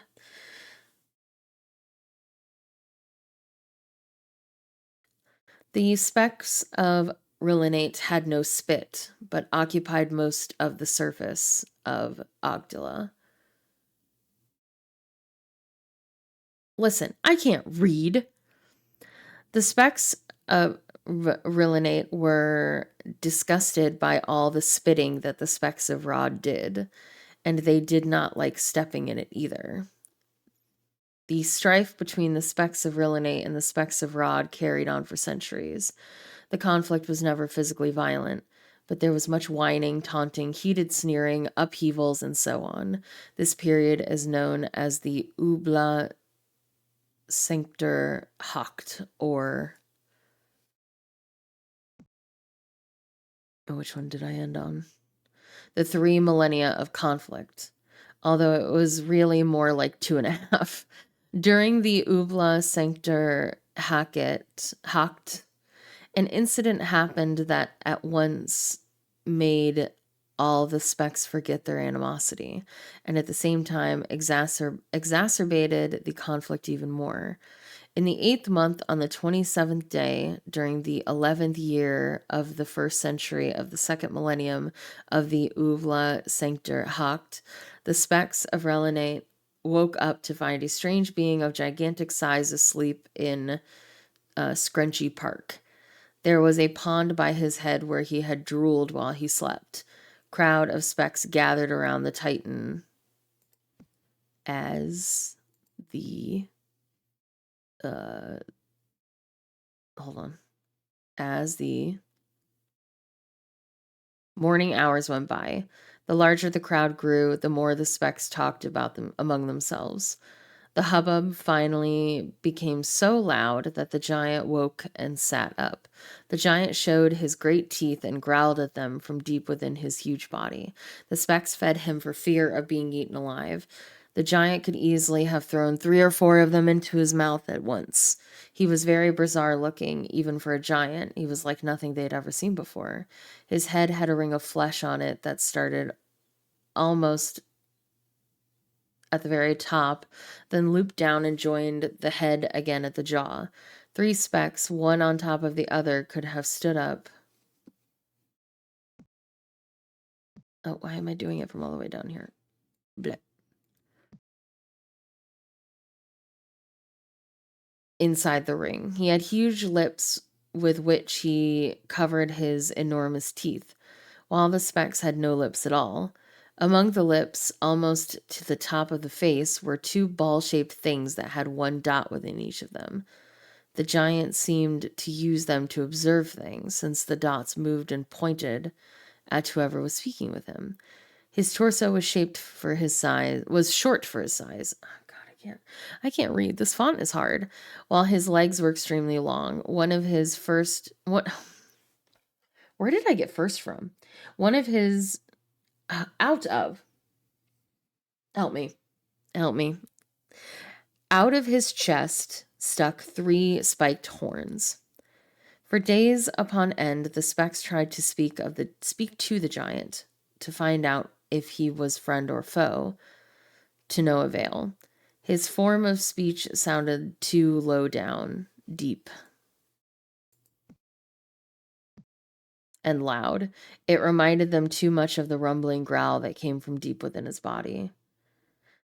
Listen, I can read sometimes. It's just this font is making it difficult for me.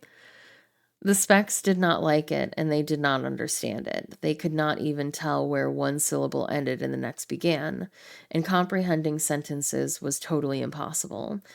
To avoid hearing him speak, the Specks fed him constantly. Sounds like my roommate. To me, not her. The Specks of Rillinate did not keep a guard posted where the giant was staying. They could never have overpowered him. In any case, the giant never threatened them. King Rillinate had in mind to win over the giant's confidence so that he might be employed to stomp on the Specks of Rod. King Rillinate often went to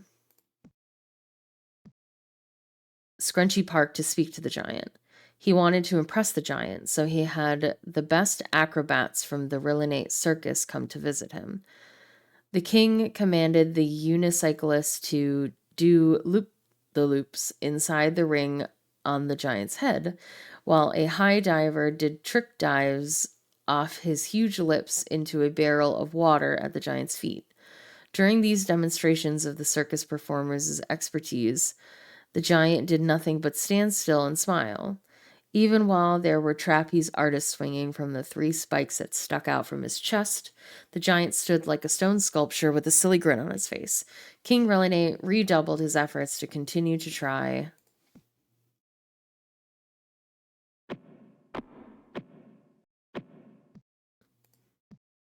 to communicate with the giant once he saw that the giant would not harm the circus performers as they climbed and swung upon his body. Day after day, the king came out to where the giant was to try again to communicate his desire for the giant to walk over and stomp on the Specks of Rod. The giant smiled a lot at the king. He nodded his head when the king nodded his head. He shook his head when the king shook his head. When King Rillinate slapped his own forehead, the giant slapped his own forehead. When the king mimed walking and pointed in the direction of Kingdom of Rod, the giant stood up and did a dance.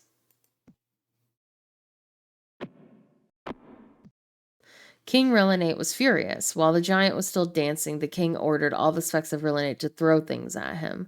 Since they were feeding the giant all the same, the only stuff they had at hand was food, so they threw that at him. The giant tried to eat as much of the food thrown at him as possible, but he could not keep up with the furious pace with which the Specks were throwing it at him. He turned and walked away from them and headed in the direction of the Kingdom of Rod. Since the Specks of Rillinate had thrown so much food at the giant, no matter where he turned, he stepped into it. With each step, more and more food gunked up on the bottom of his feet. The Specks of Rillinate cheered and clapped and jumped up and down when the giant continued in the direction of Rod. The giant turned back to look at the Specks, so they stopped their cheering and got ready to throw more food. But the giant did not come back. He continued on the way he was headed, toward the Kingdom of Rod. So the Specks of Rillinate had a great celebration. They hoped that as soon as the giant arrived in the Kingdom of Rod, he would smush the Specks of Rod, who were such a bother to the Kingdom of Rillinate. King Rillinate gave a rousing speech. Well, that's that for the giant. Oh my, I was doing so well. Well, that's that for the great giant. I suppose we owe a debt of thanks to the goofy colossus, for he will shortly be stepping on the Specks of Rod and making so much mush of them. His immense foot will crush our ancient foe in an instant. Squashed beneath his mammoth bulk, those unspeakable wretches will be reduced to the vile scum that they have always represented. We are now delivered forever from their constant whining, taunting, and hectoring. That feeble-minded Titan is our national hero, a doltish whopper. He shall be the greatest of all the figures in the history of Rillinate.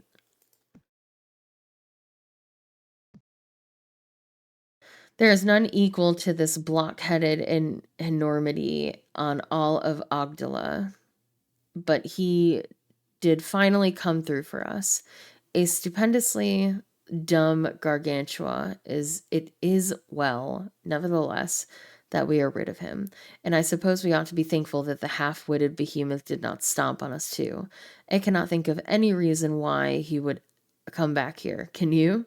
Meanwhile, the specks of Rod heard the giant before they saw him. His very step made a hollow drum sound on the debris-covered surface of Ogdala. They gathered on into frightened groups, becoming more and more agitated as the booming steps grew ever louder. Finally, they saw him. They saw his big ring head, his big lips, and the spikes sticking out of his chest. But what most impressed them were his feet. Actually, what most impressed them was that they saw what they saw stuck to the bottom of his feet. All that food that he had stepped on looked disgusting, but the specks of Rod did not know that it was food. The specks stood in stunned silence. They knew that the giant had come from the direction of the kingdom of Rillinate. Their imaginations took over from there. The specks of Rod were convinced that the giant had stopped on the specks of Rillinate and made them mush. And made mush of them. As the giant got closer and closer, word went through the crowds that the giant had finished off the specks of Rillinate and was now coming to their kingdom to stomp on them.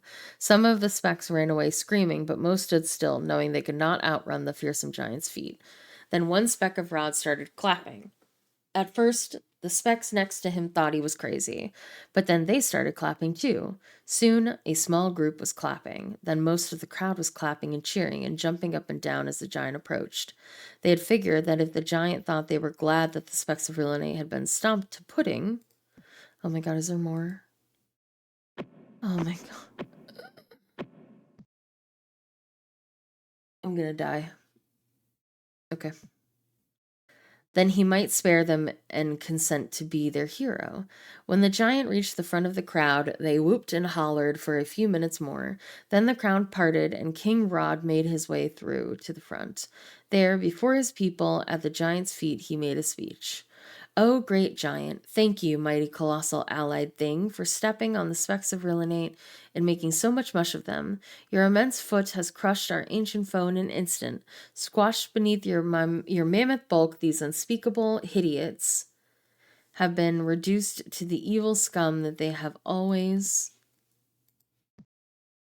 represented. We are now delivered forever from their... That's weird. From their constant whining, taunting, and bantering. You, magnificent Titan, are our national hero. Oh, necromaniacal Whopper, you shall be the greatest of all the figures in the history of Rod. There is none equal to your fabulous enormity on all of Ogdala. You, tremendous gargantua, shall be second only to myself, unless, of course, you would rather be number one.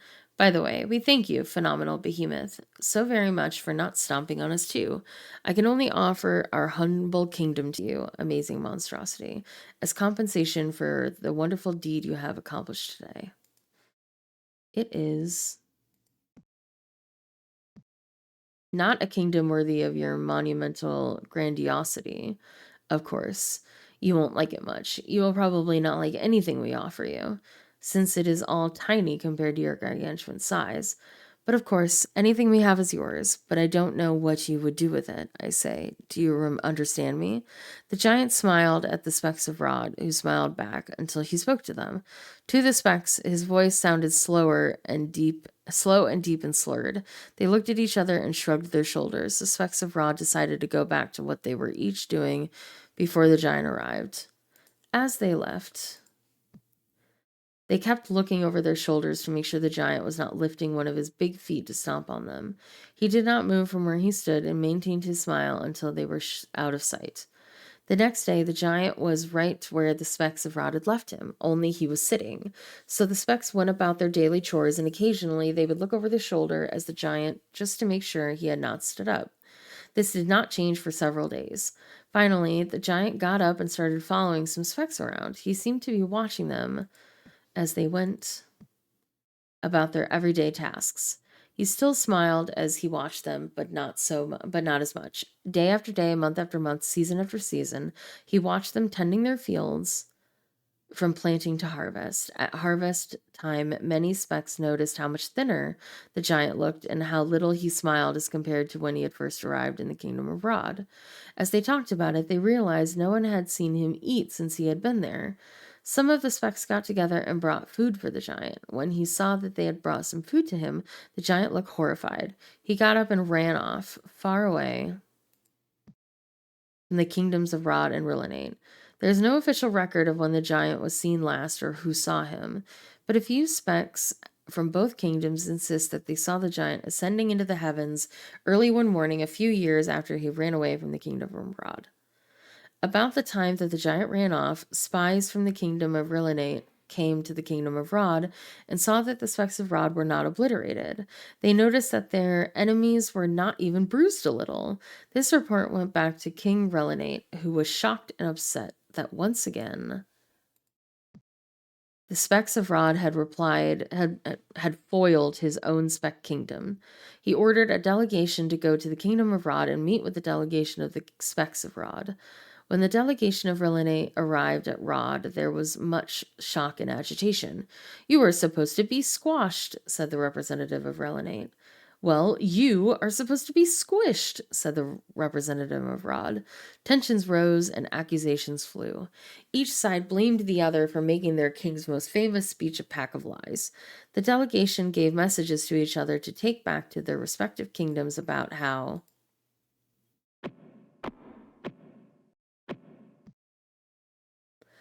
there could never be peace between the two kingdoms. As they left the meeting, they all thumbed their noses at each other. The Ubla Sanctor Hacht was back in full swing. King Relinate grew tired of the thousands of years of bickering between his specks and King Rod's specks. In a desperate move to bring about a day of peace, he asked for a secret meeting with the king. With King Rod at the corner of Ogdala. Oh God, Ogdala is flat.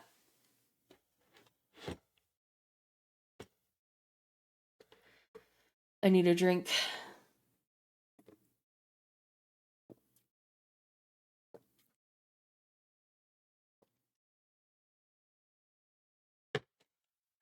Okay. It said at the center. Oh.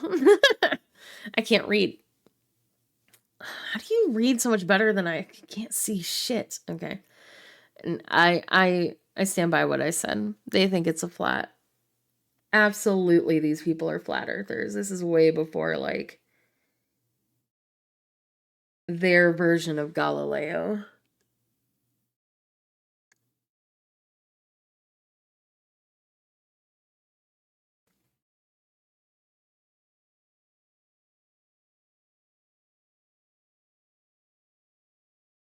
Sorry, I had to sneeze. In the 34th month, on the second day, during the 89th year of the 5th century of the 3rd millennium of the Ubla Sanctor Hacht, the kings met. I'm working on it.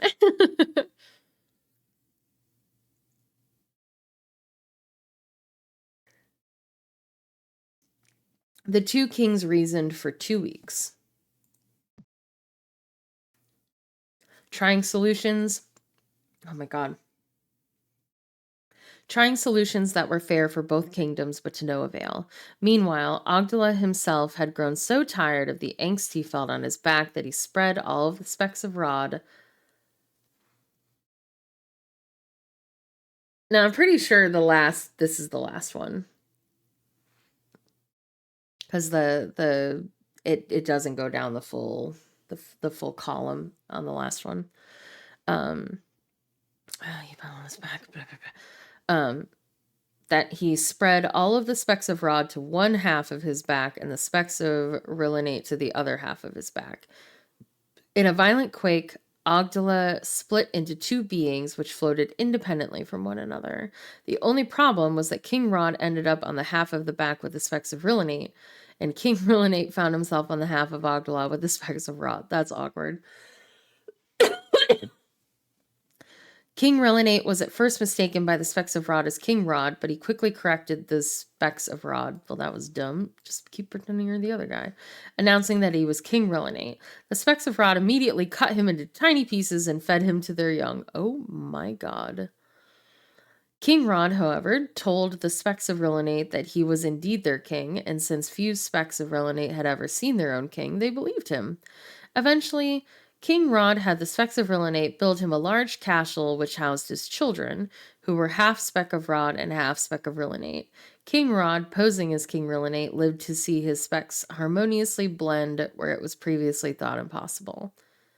The Specks of Rillinate did not cultivate food on Ogdala's back using their own spit like the Specks of Rod. Sorry, that is a fucking semicolon. Instead, they rubbed their heads on the fine, hairy, grass-like particles that had attached themselves to cover the Rillinate portion of Ogdala's back. The rubbing caused static charges to build and build until small arcs of lightning flashed off of the Specks' head. Ogdala's blue gas in the immediate area of the arcs of lightning reacted by turning into bite-sized cubes of lime-flavored finger snacks. That's lucky that you didn't just explode. This was the sole source of food for the Specks of Rillinate.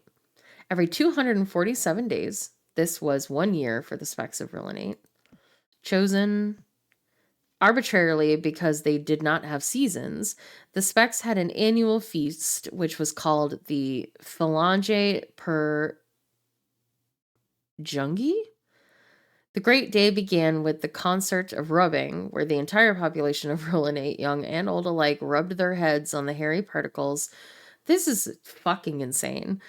Until they collapsed, exhausted, unable to lift a limb.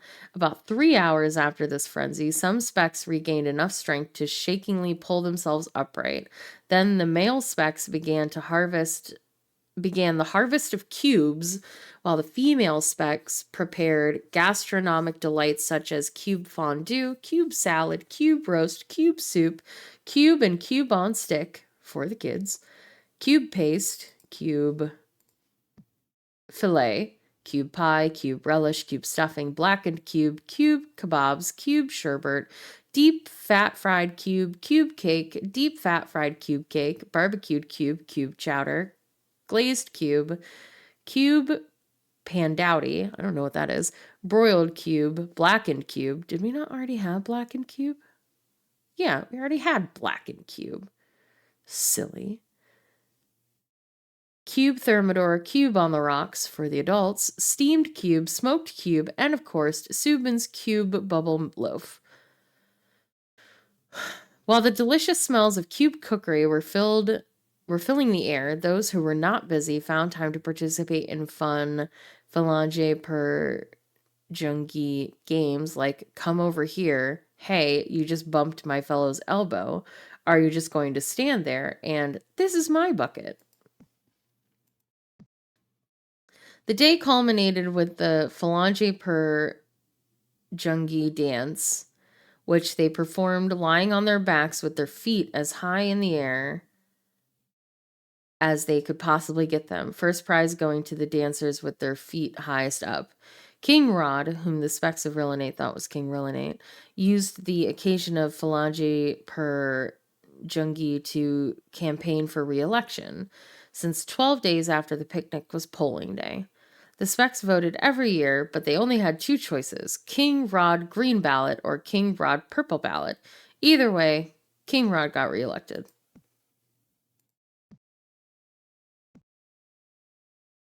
Oh my god, it's not done. We have one more. Oh god, I'm gonna die. Alright. Right. Phalange per Jungi was the Specks of Rillinate's forgotten day of atonement. They knew that in their past there was a definite day set aside as a day of atonement, but it was forgotten per King Rod before King Rod ever took over the position of King Rillinate.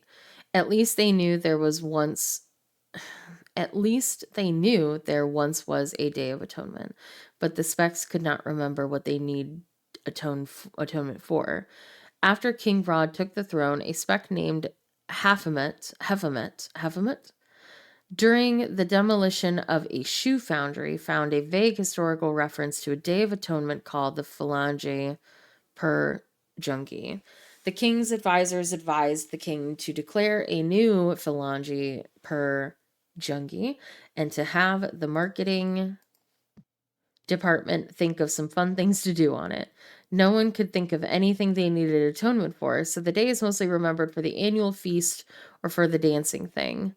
The specks of Relenate determined when one day was over and a new day had begun by having the day determiner hold the determiner stone out at her side at arm's length.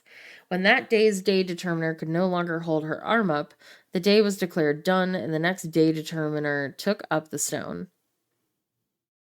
Being day determiner was a prestigious honor, but no she-spec was allowed to do it more than once a year. Relenate specs married in threes, 2 grooms and bride, or 2 brides and a groom. I approve of the polyamory society. In either case, the spouse was the 2 counter spouses had to alternate every day. Oh, well, never mind. I wasn't into it until we got further explained. In either case, the spouse with the 2 counter spouses had to alternate every day, being spouse to one and then the next day spouse to the other. Each spec year, the sequence is renewed, starting with the spouse who was shorted by one day the previous year. The marriage ceremony of Relenate was short and simple. The 3 specs went before the king on the assigned day of their marriage appointment. Each stated their vows, which consisted only of a promise to abide by the custom of spouse alternating and a promise to never get ugly. The vows were repeated in this way. The king said to each spec in turn, "Do you, blank, promise to never get ugly?" To which each responded in turn, "I do." Then, in the case of 1 groom and 2 brides, for example, the king said to the groom spec, "Repeat after me. I, blank, take you, blank, to be one of my wedded wives, and you, blank, to be the other of my wedded wives."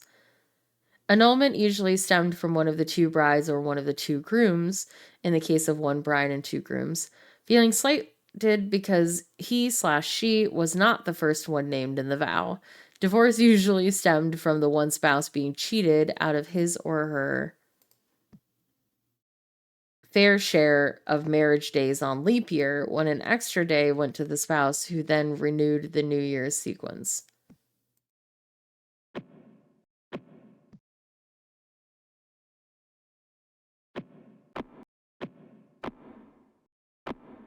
Hold on.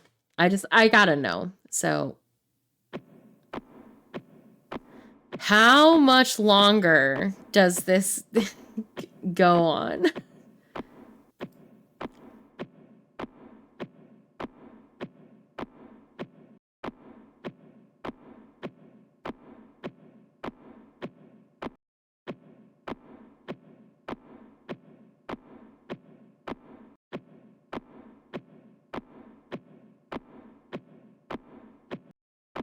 I'm not even counting anymore.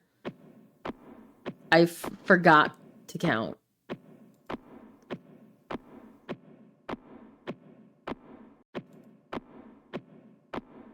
Oh my god.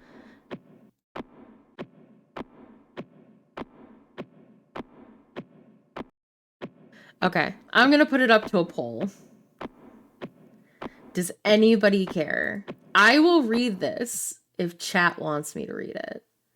But if you guys are like, this is boring, I don't care, then I'm not gonna read it anymore. So, I'm gonna put it up to, where is it? Yeah, manage a poll. Create a new poll. Keep reading the Clay Bible.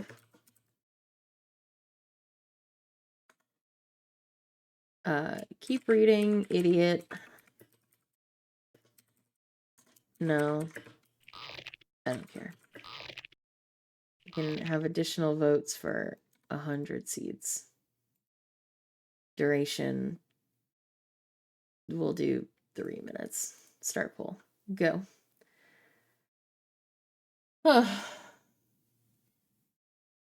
Like I said, I don't mind. I will read it if people find it entertaining and they care. Or like just, you know, ASMR stream, essentially, of me reading the Clay Bible. But if you're just like, no, I don't care, then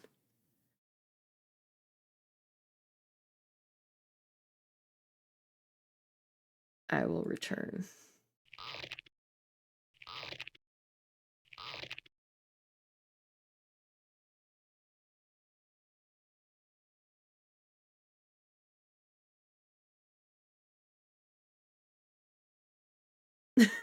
I need to see the vote breakdown.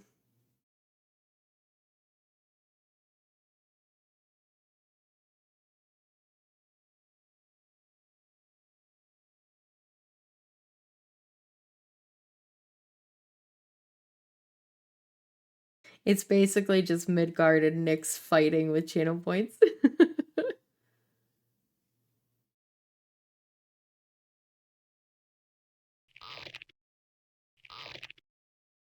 We got 2 voters for yes, and 1 vote is for no.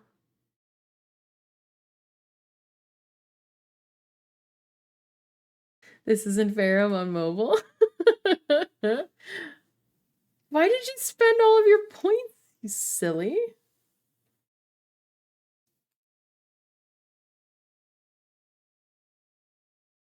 Because you could. You can use it for other stuff.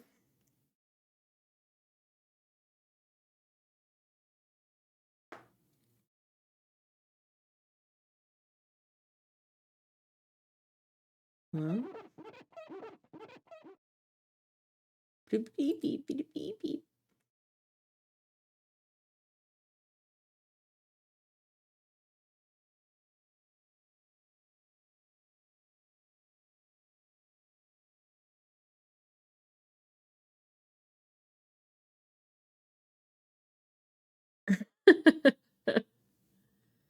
You win this round. Ugh. I want to know who the other person was, because I can see that there was a second voter for yes. I'm just curious who they were.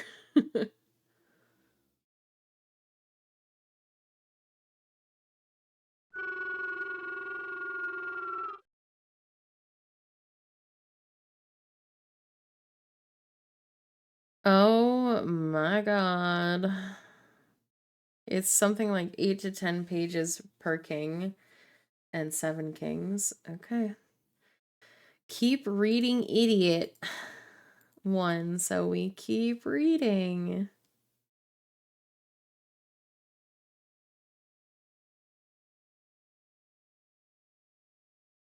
Well, I guess this is what I'm doing for the rest of the stream. So I'm going to put on some music at least so that it's not just nothing. Let's see, some soothing reading music.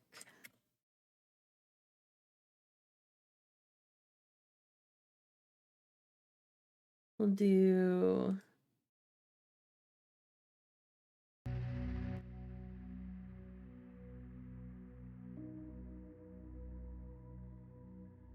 Yeah, I know.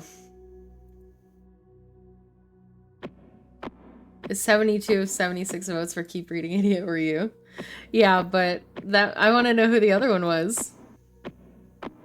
Somebody else voted, because there were 2 voters for yes. And they're not coming out. Oh, wait. Are we here already? Is this... No, I feel like it took me forever. Yeah, okay, got it. Keep going. Hopefully I'll learn how to read by the end of this.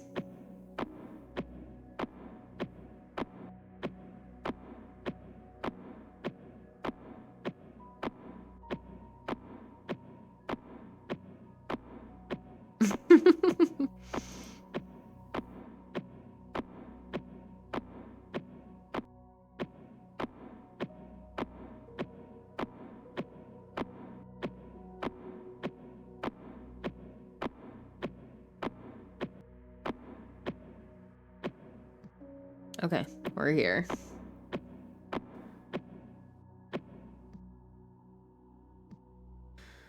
Bert. Alright, let's move me over.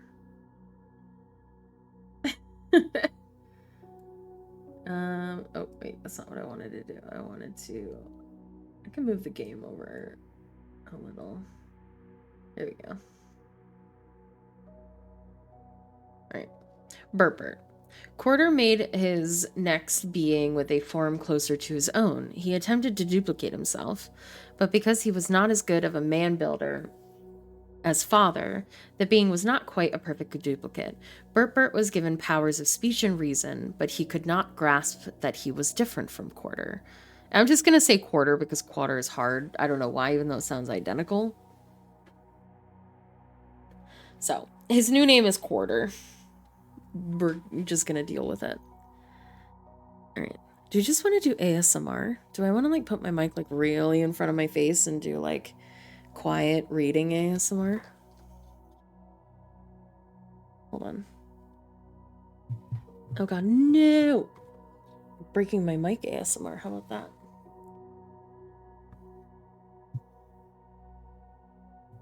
Hold on. Hold on.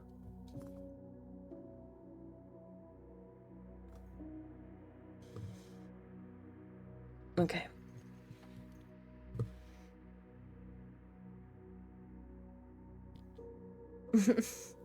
ASMR puts me in horny jail. Okay, how's this?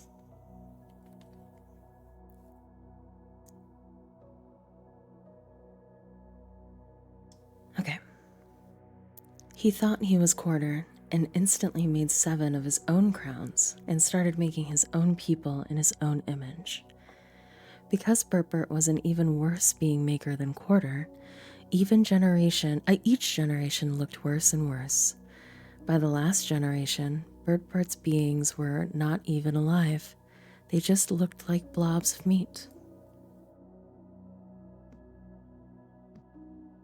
The lineage of Bert.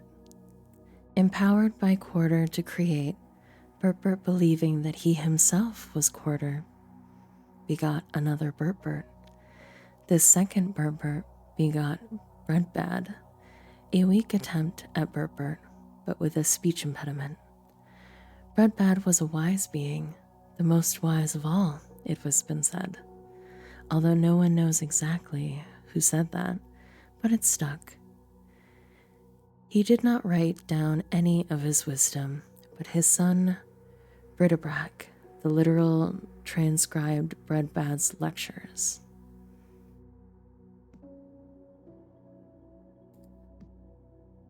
The wisdom of Breadbad, the son of Bert, the son of Bert. I am not good by nature, nor am I naturally happy. But if I fall, it is a fault of my own, not my mom or pappy. I have been the witness of 1,000 fallen. For this, I am not fortunate. For me, it is a torture mate. It is torturate? I ponder these till I am withered and sullen. Power is pleasant, if served under glass, or eaten like pheasant, causing my voice to rasp. The killer be killed, the dancing man stilled, when bees of plenty sting my heart many. I emaciate, thinner. Found are the 3 ways of Babylon. I fear. It eats itself like a snake down a hill and finds nourishment there. The bigger it gets, the more it eats until it is everywhere. 2. Greed. Unlike fear, it shrinks until the snake is something small and despicable, smelling like a torch when mixed with hair. Vanity. Is the snake thinking he has strong legs that can jump the stream? He floats belly up when caught in this snare. I will share with you my comings and goings if you will listen. You will join me on these journeys if you hasten. You will perish if you do not. Breadbad, having no point of reference but himself, begot Bridabrack, the literal. He begot Bickback.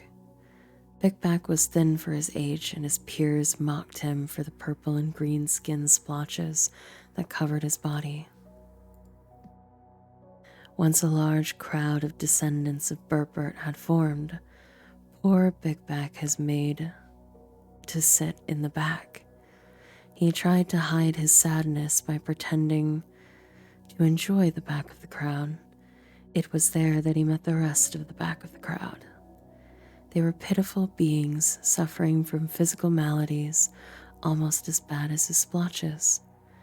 A distant cousin named Hiffis offered to stand behind Big Back so that it would seem like he was not in the absolute back of the crowd.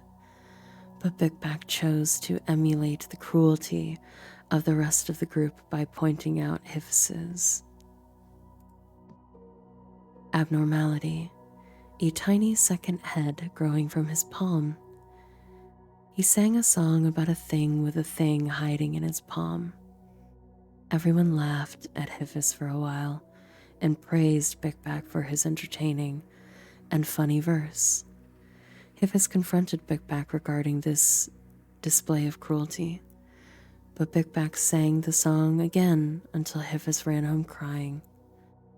The crowd acknowledged that Big Back was witty, but they still could not let him go to the front of the crowd because of those awful splotches.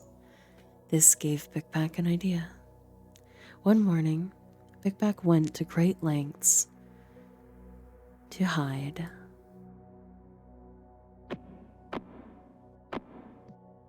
His splotches.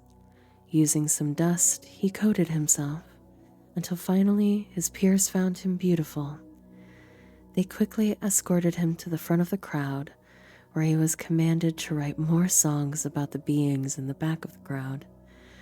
Big Back wrote songs of cruelty and prejudice about them all. All, that is, except for one in the back row. He hoped that the front of the crowd would not notice that he was intentionally overlooking his brother, Little, who was not a word I'm going to say, and therefore the most back of the whole back row. But alas, someone noticed. "Now, Big Back, let us have a song about Little," the crowd screamed. They figured that Big Back was saving a song about Little until the end, since it would be the funniest and easiest to write, given the subject matter. Big Back looked across the crowd at Little, who could only stare at the ground. Little was pitiful in his brother's sight, and Big Back hated him for not being perfect. Big Back walked over to his brother, who was drooling and looked very stupid. Little recognized his brother and decided to hug him hard the way he always had. Little reached out and hugged Big Back, saying, "Little like Bix." The crowd roared with laughter at Little. They found his audacity to touch someone from the front row typical of his level of stupidity. Embarrassed, Big Back threw Little to the ground and called him an animal. Little was shocked and began to cry. Big Back looked down at his drool-covered arms. The drool had wiped away some of his dust covering, exposing the horrible hated splotches. Big Back openly wept face down on the ground. Little crawled over to him and held him. The crowd was uncomfortable. No one knew what to do. Just then, Big Back wiped his eyes and announced, "I have a song about the pitiful members of the back of the crowd." Those in the back of the crowd figured that this would be the most degrading song yet. The front of the crowd cheered. Little drooled. Big Back sang in a voice as beautiful that to this day no song has been written to compare. This is what he sang. "In this life I found one thing. It is pity incarnate of which I sing. You have been told about the back of the crowd, and I repeat it plenty loud. That they are animals to be accused, as hapless freaks which we shall use as ladder rungs for our speedy ascent to the front of the crowd, where we'll invent a strict system of attractive and not, On which side of the net will you be caught? Align me, please, with the crowd's back. The front can for what I care go back. With their own standards based on their small group, if given the choice between accepting many or few, I will love the different and accept the whole crowd. I will sing of my world long and loud. In my world, I say that we, the low, be tall, and so brother little is greatest of all. The entire crowd fell silent as Big Bag walked over to his brother and held him. He whispered in Little's ear, "I'm so sorry. I've been a big fool." Little still just drooled. Some members of the crowd heeded Big Bag's song and embraced the entire crowd. Others did not, and made it their full-time concern to reestablish the lines between the front and back of the crowd. Big Bag lived a happy life. He wed Phyllis, a demure little lady, also from the back of the crowd. He begot Macmuck, which means low is high.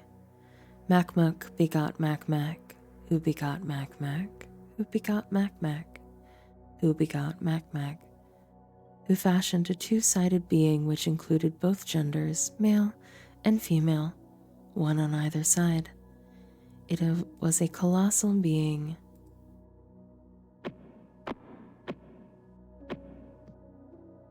Named Mammer, who was very proud indeed. It considered itself absolutely complete, lacking nothing, and independent even from its creator, Macmac. Macmac could not stand for such conceit, so he made a huge crowbar with which he pried the being into two parts, a male being named Mean and a female being named Mavi. It took all of Macmac's strength to pry the two halves apart, and when Mammer finally split, it sent the crowbar hurtling out into space. As soon as the two half beings saw that they were no longer a singular whole, they started trying to put themselves back together. Again, they had been trying to put themselves back together ever since. Mammer, or Mean and Mavi, then begot Mammet, and the sons of Mammet were Mamuch and Marzim and Matup and Manik, and the sons of Mamuch were Mabus and Malivia and Magbus and Mamar and Masetbus, and the sons of Mamar were Mabesh and Maded. Now Maded became the father of Moramini, who became the mighty florist in his town. He was a mighty florist before quarter, therefore it is said, like Moramin, a mighty florist became a quarter. And the beginning of his kingdom consisted of Daisy World and Rosebud and Tulip Crime in the land of Ranish. From the land he went forth into Malpetus and built Hivani and Hoot and Resinessen between Hivani and T, that is the great city. What am I even reading? And Moramin became the father of Midal, and Mimana, and Mybel, and Myhotfin, and Misurtha, and Myholsik, from which came the peons, and Murlfok, and Mixmath, the evil twins. The Misurthat became the father of Modus, his firstborn, and Mathbath, and the Corgenitus, and the Lolomen, and the Philodendrites, and the Shrimp people, and the Clay Wanters, and the Neo-Renaissancians, in the Briv, in the Manakite, and afterward the families of the Manakite were spread abroad, and the territory of the Manakite extended from Nodus as you go toward Modoc, Delano, and Truckee, and Chester, and Alturas, as far as Lake Almanor. So these were the sons of Mammoth, according to their families, according to their languages, by their lands, by their nation. Modus then begot Mammon, who decided to wear a purple hood instead of a crown. Mammon begot Mane, who liked hoods a lot, but hated his father's purple hood. So in rebellion, he went back to the crown-wearing tradition of previous generations.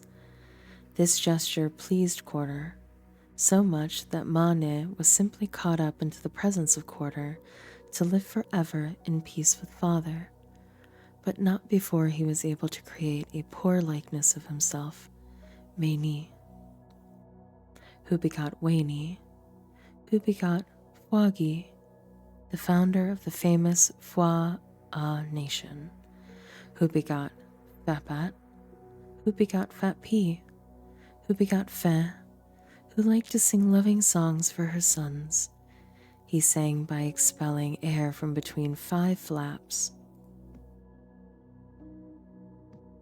of flesh on his back. Fe sang this way, as a sincere gesture of love for his many sons, but the perpetual honking and flapping of his songs echoed up to the ears of Quarter, who after many years of tolerance could finally take it no more. Quarter smote Fe with a bolt of energy so intense that nobody ever found a trace of his body. Fe was destroyed in the prime of his life, but not before he was able to create 13 sons. Fe's 13 sons were Clo, Cluff, Clow, Klimt, Cleft, Clock, Clink, and 5 sons, all of whom Fe named Clopenham Wenwitz, because he could not think of another name, until the birth of his last son, Clee. In the Fwa legends are the stories of Fe and his 13 sons. Fe's favorite son was named Clee, meaning, give me more like this one. Fe often had his sons watch the Fwa cattle herd in an attempt to teach them the value of hard work and the responsibility of caring for the herd. Fwa cattle had 3 genders, female, he-male,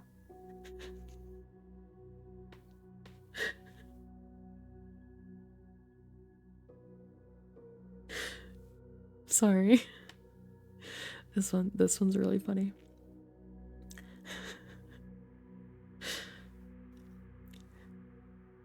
I have to try to get through this line without laughing.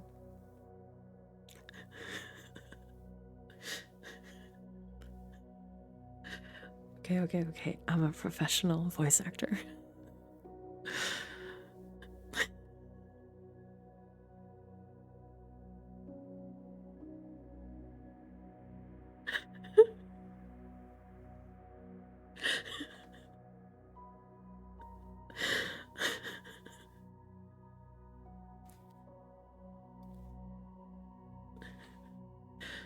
Okay.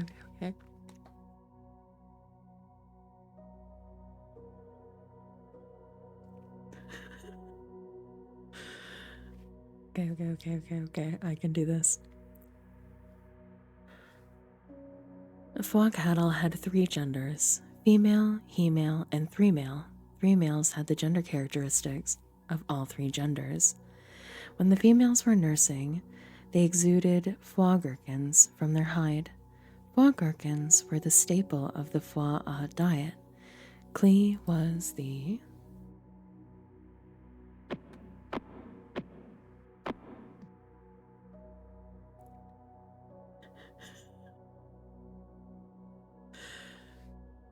youngest.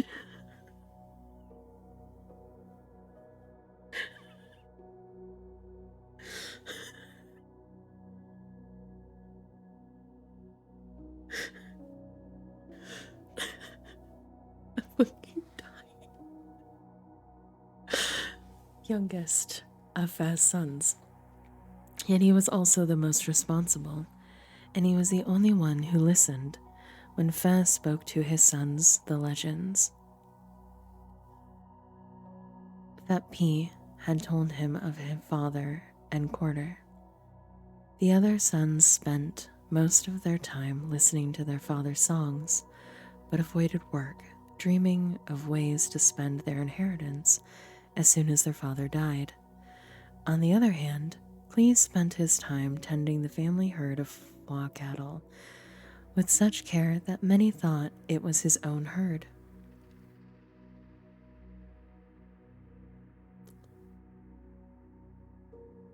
It was the largest herd of flock cattle in the nation of Wa'a, next to the emperor's own herds, and Fa certainly appreciated Clee's care.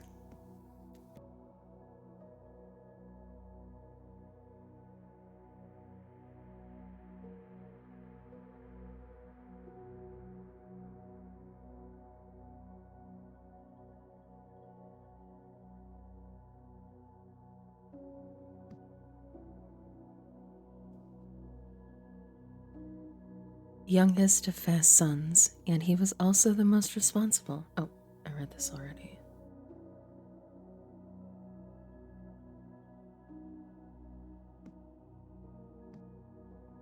To show his appreciation, he slaughtered his finest flock calf and had the hide made into a fine pair of shorts for Clee. Faz's other sons considered Clee an obstacle to their fun, so they started spending a portion of their time planning ways to get rid of him. When Clee was out herding the flock cattle with his brothers, he would often bring back a bad report of his father, of how the other sons abused the herd, and often secretly sold flock gherkins for their own profit. Clee boldly told his brothers that while they were dreaming of up ways to avoid work, he was dreaming of being emperor of Fla'a. This got on their nerves.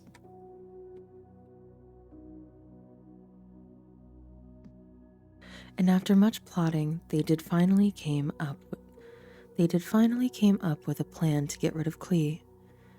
When he came out of the plains of Chopin to check up on them, they grabbed him and sewed him and his fine shorts to the back of the foie bowl. The brothers then traded Clee and the foie bowl to some chop pops for some stewed pods. They took these back to Fe and explained that Clee had been trampled in a foie stampede, and that the pods were all that was left of their brother. Fe mourned for 88 years the death of his favorite son, Clee. Meanwhile, the Choppin' Pops, never noticing Clee sewn to the back of their new foie bowl,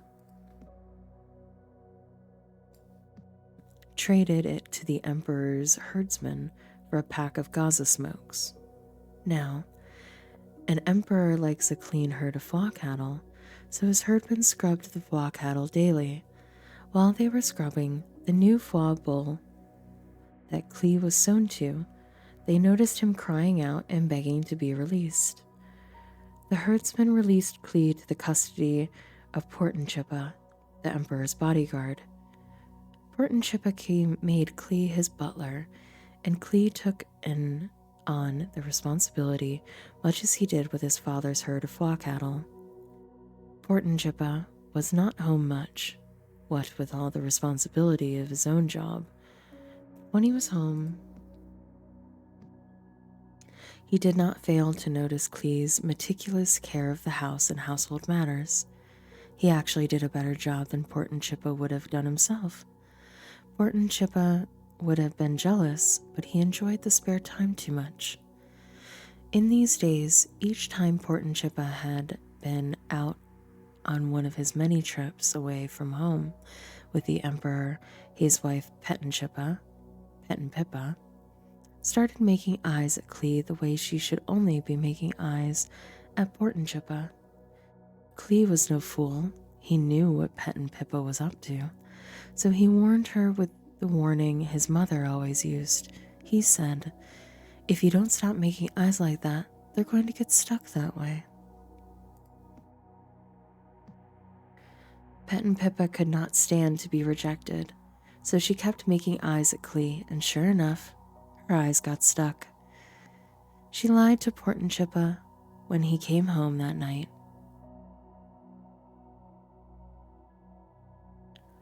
And told him Clee had dressed up like Port and Chippa just to get her to make eyes at him. Port and Chippa beat Clee to within a foot span of his life, then threw him into jail. But Quarter did not forget Clee. Clee, once again, proposed because of his faithful conduct. After the jailer beat Clee to within a half-foot span of his life, he put Clee in charge of all of the prisoners.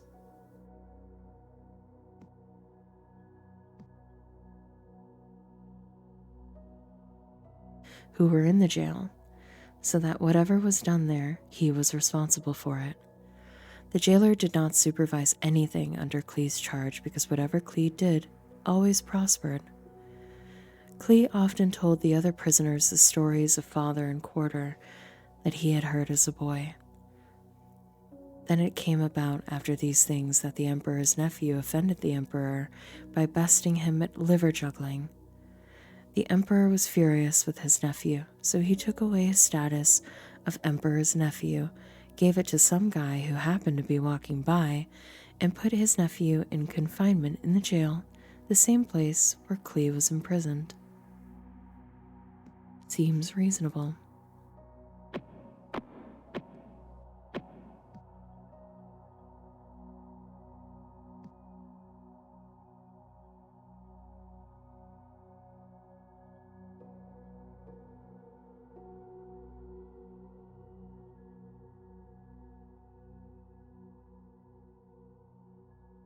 And the jailer put Clee in charge of the Emperor's former nephew, and he took care of him, and he was in confinement for some time. Then the Emperor's ex-nephew, who was confined in jail, had a terrible time sleeping one night. He tossed and turned all night long. When Clee came to him...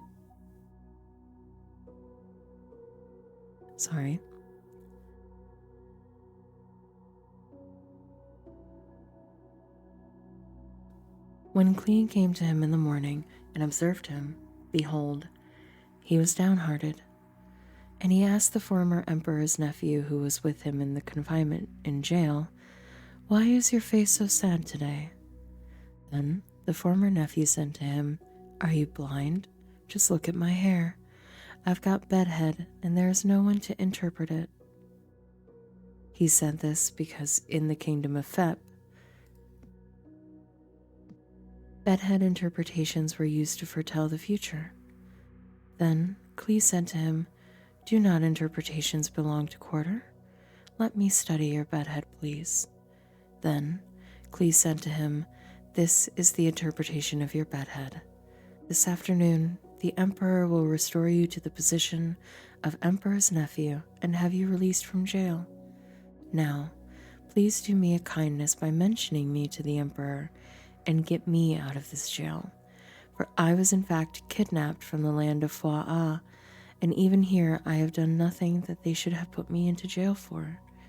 That afternoon, the Emperor declared that his nephew who was in jail should be released and be restored to the position of Emperor's nephew.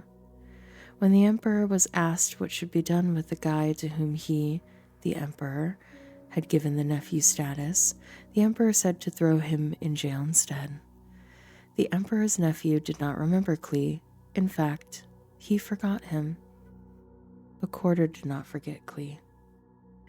Now it happened at the end of 2 full years that the Emperor woke up one morning with bedhead, and his spirit was troubled, so he sent and called for all the interpreters, and the Emperor had them study his bedhead, but there was no one who could interpret it for the Emperor. Then the Emperor's nephew spoke up, saying, "I would make mention today of my own offenses. The Emperor was furious with me, and he had me in confinement in the jail, and I woke up one morning with bedhead. Now a Foa youth was with me there, a servant of the jailer, and he studied my bedhead, and he did interpret it for me. And it came about that just as he interpreted for me, so it happened. I was restored to my status as Emperor's nephew. Then the Emperor sent and called for Klee, and they hurriedly brought him out of the jail.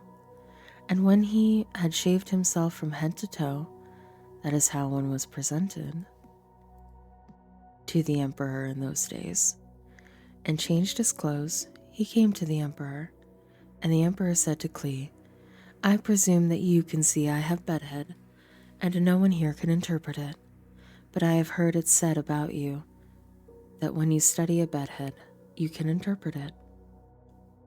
Klee then answered the Emperor, saying, It is not in me. Interpretations of bedhead belong to Quarter. The Emperor said to Klee, Behold, study my bedhead. Now, Klee said to the Emperor, A terrible drought is coming. It is going to cause skyrocketing inflation and a shortage of foie gherkins and fep gherkins, throw the land into a panic, raise prices and drop interest rates, but not before there is a huge surplus of fep gherkins. Now let the Emperor look for a man discerning and wise, and set him over the land of fep. Let the Emperor take action to appoint overseers in charge of the land, and let him exact a fifth of the fep gherkins of the land of fep in the time of surplus. Then let them gather all the fep gherkins of this surplus, and store them up, and let them guard it, and let the surplus become as a reserve for the land during the drought, which will occur in the lands of Foie and Fep, so that the land may not perish during skyrocketing inflation. The Emperor said, Wow, all that was in my bedhead? Then he said to his servants, Can you believe a man like this guy, Klee? So the Emperor said to Klee, Since you've got all the answers, you shall be out over my house, and according to your command, all my people shall do homage. Only in the throne I will be greater than you. See, I have set you over all the land of Fep. Then the Emperor took off his shorts.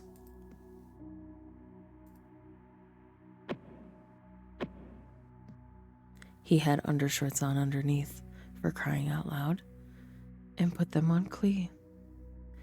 And he had him ride on his second vehicle, and the servants proclaimed before him, Bow the knee. And he set him over all the land of Fep. Moreover, the Emperor said to Klee, Though I am the Emperor, yet without your permission no one shall raise his hand or foot or left eyebrow in all of the land of Fep. And he gave him Gale, the daughter of a guy he beat in a game of wagon hurling the previous day. Thus, Klee became prime minister of the neighboring kingdom of Fep. After the period of surplus in Fep, Fez lands dried up,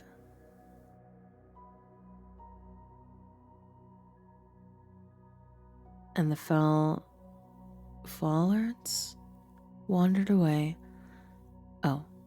Foie herds wandered away, and a shortage of foie gherkins threw the land of Foie into a panic, raising prices and dropping interest rates.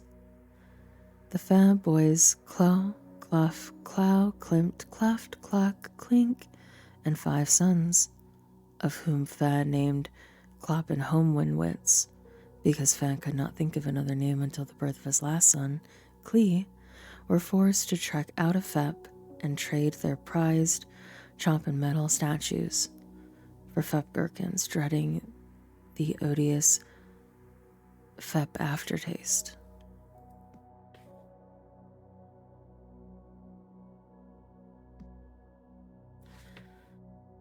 The Foie hate Fep gherkins. To them, they are dirty. The Foie are so conditioned to despise Fep gherkins that just thinking of the Fep aftertaste causes a physical reaction. Simply seeing a Fep gherkin has been known to cause a Foie to go pale and become woozy. The odor of Fep gherkins sets off the gag reflex. It is common to hear a foie gentleman say, "I'd rather eat the refuse of my worst enemy than eat fep gherkins," to which another might respond, "Oh yeah? I'd rather poke myself in the eyes with 6-inch rusty spikes than eat a lousy fep gherkin." To which another might reply, "Well, I'd rather eat my own head innards after they've been sucked out through my eye sockets by a great naturally occurring vacuum than eat fep gherkins."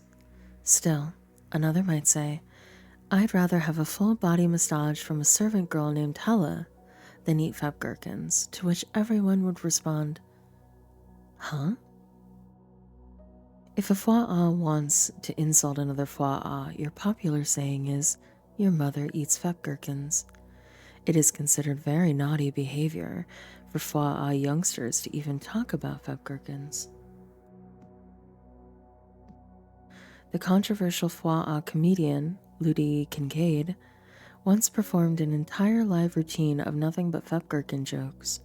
Of course, it was an adults-only performance, and was banned in most towns.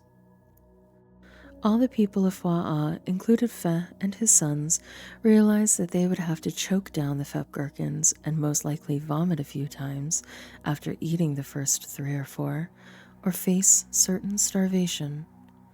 Now, Cleve was ruler over the land. He was the one who sold to all of the people of the land, and Cleve's brothers came and bowed down to him with their faces to the ground. When Cleve saw his brothers, he recognized them, but he disguised himself to them and spoke to them with cotton in his cheeks. His brothers ordered 12.5 cases of fat gherkins. Then Cleve gave orders to fill the cases with shorts of great value, and thus it was done for them. So the brothers loaded their foie oxen with 12.5 cases and departed from there. At the border, Cleve had his police stop his brothers. The head policeman said, "May I see your receipt, please?" Clow, the eldest, handed over the receipt to the officer. "Says here you bought 12.5 cases of fep gherkins. Mind if we take a look inside these here cases?" Clow agreed to let the police search the cases. When these were opened, the police of course found the priceless shorts. The brothers were stunned, to say the least. Their hearts sank, and they turned trembling to one another, saying, "What's up with that?" So the police escorted the sons of Fe back to Cleve's house.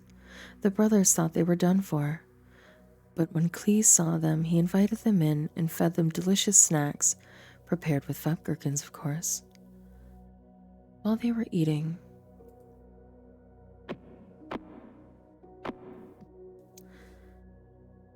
after having thrown up at least twice each, Cleve and their cases of fat gherkins filled with the finest fep shoelaces, such as only the emperor's family would wear. After dinner, Cleve released his brothers, who still did not recognize him, to go on their way home. At the border, Cleve had his police stop his brothers. I have read this already. I thought I had gone to a new... Oh, he tricked them a second time. I understand. When these were opened, the police of course found the precious shoelaces. The brothers were stunned, to say the least. Their hearts sank, and they turned trembling to one another, saying, "What is up with that?" So the police escorted the sons of Fe back to Cleve's house. The brothers thought they were done for, but when Cleve saw them, he invited them in and had them join him in the pool. While they were in the sauna, after swimming, he had their cases of fep gherkins filled with priceless gauges. After they had all dried off, Cleve released his brothers, who still did not recognize him, to go on their way home. At the border, Cleve had his police stop his brothers. The head policeman said, "May I see your receipt, please?" Chloe, the eldest, handed over the receipt to the officers. "Says here you bought 12.5 cases of fep gherkins. Mind if we take a look inside of these here cases?" Chloe agreed to let the police search the cases. When these were opened, the police, of course, found the precious gauges. The brothers were stunned, to say the least. Their hearts sank, and they turned trembling to one another, saying, "What is up with that?" So the police escorted the sons of Fe back to Clee's house. The brothers thought they were done for, but when Clee saw them, he had them come in and watch a play performed in mime in his private home theater. Then he had them spend the night. While they were sleeping, he had their cases of Feb Gherkins filled with huminulinterfetch, which is a lot like a food. In the morning, after breakfast, Clee released his brothers, who still did not recognize him, to go on their way home. But Chloe, the smartest brother, said, "Before we go, I'd like to look in these cases of Feb Gherkins." When he opened one up, of course, he found the huminulinterfetch. He exclaimed, "What is up with that?" Clee knew he had to let his brothers in on his little deception. Clee said, "I'm Clee," and the brothers responded, "Who?" Then Clee took the cotton balls out of his cheeks and told them the whole story. He said, "It goes like this. When I came out of the plains of Choppin to check up on you, you grabbed me and sewed me and my fine shorts to the back of a foie bowl. Then you traded me in the foie bowl to some Chopin pops for some stewed pods." Clee's brothers went back to Foie and returned to their Fep with their father, Fe, who lived there for only a few years until Quarter eventually smote him with a bolt of energy. In all, the Fe family lived in Fep for 410 years. Clee, having become ruler of all the land of Fep, was compelled by his people to change his name to Feni, which means most of which still do not agree. Feni begot Feni, who begot Wani, who begot Acker, who looked nothing like his father, Wani, but nonetheless managed to create Ep. Like many generations before him, Acker sang of Ep every night over his crib, using the flaps of his back in the tradition of Fe. Acker showed all of the love a good parent should show his offspring. He often stared into Ep's face for hours until his eyes grew dry and tired. Ep was full of kindness and generosity, taught by Acker and likely nurtured by his grandfather, Wani. One day, while Ep and his grandfather were on a long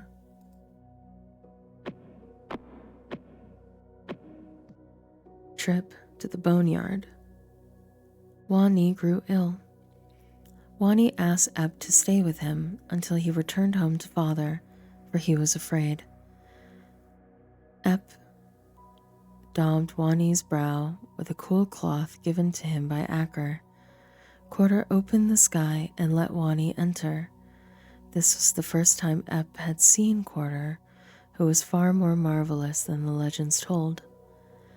Ep grew to be a strong and handsome being, much closer in likeness to Bert than any generation before him. Ep became a mighty leader of other beings who saw that he was in favor with Quarter. Just as everybody thought that the whole "each generation gets worse" thing had finally turned around, Ep's own creation came out looking like a pile of something badly burned. So he named it was not alive, so it could not begot anything.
Sorry, I had to take a drink and give my voice a little bit of a rest.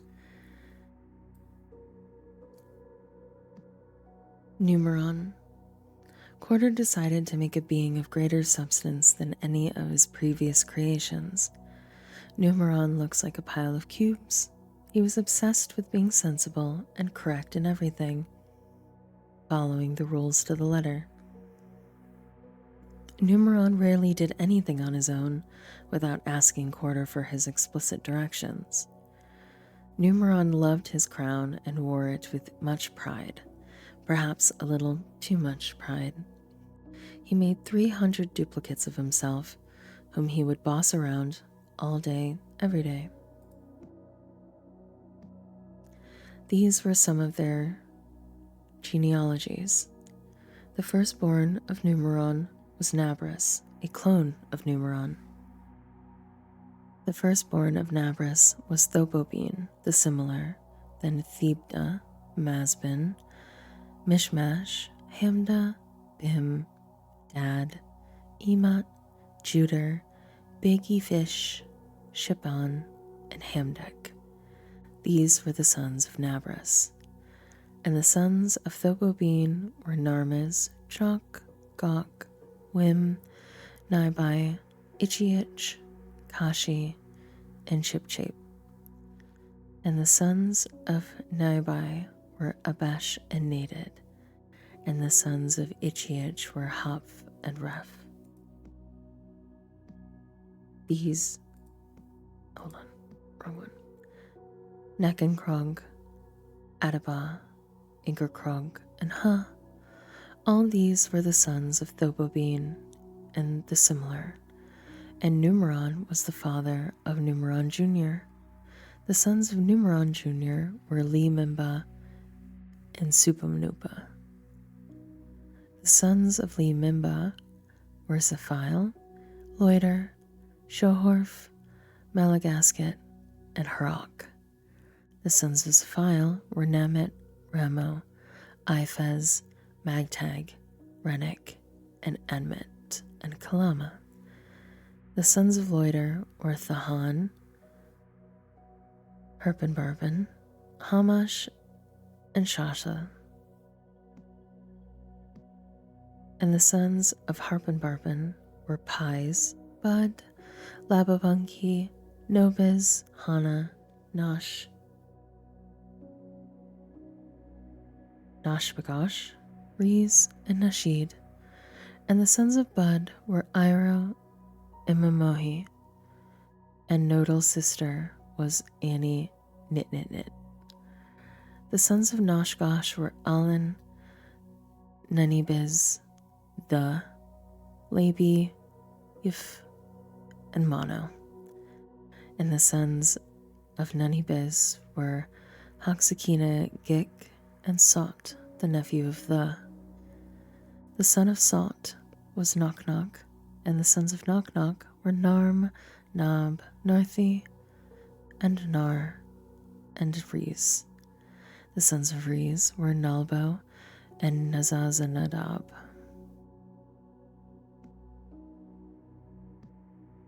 The sons of Nalbo were Za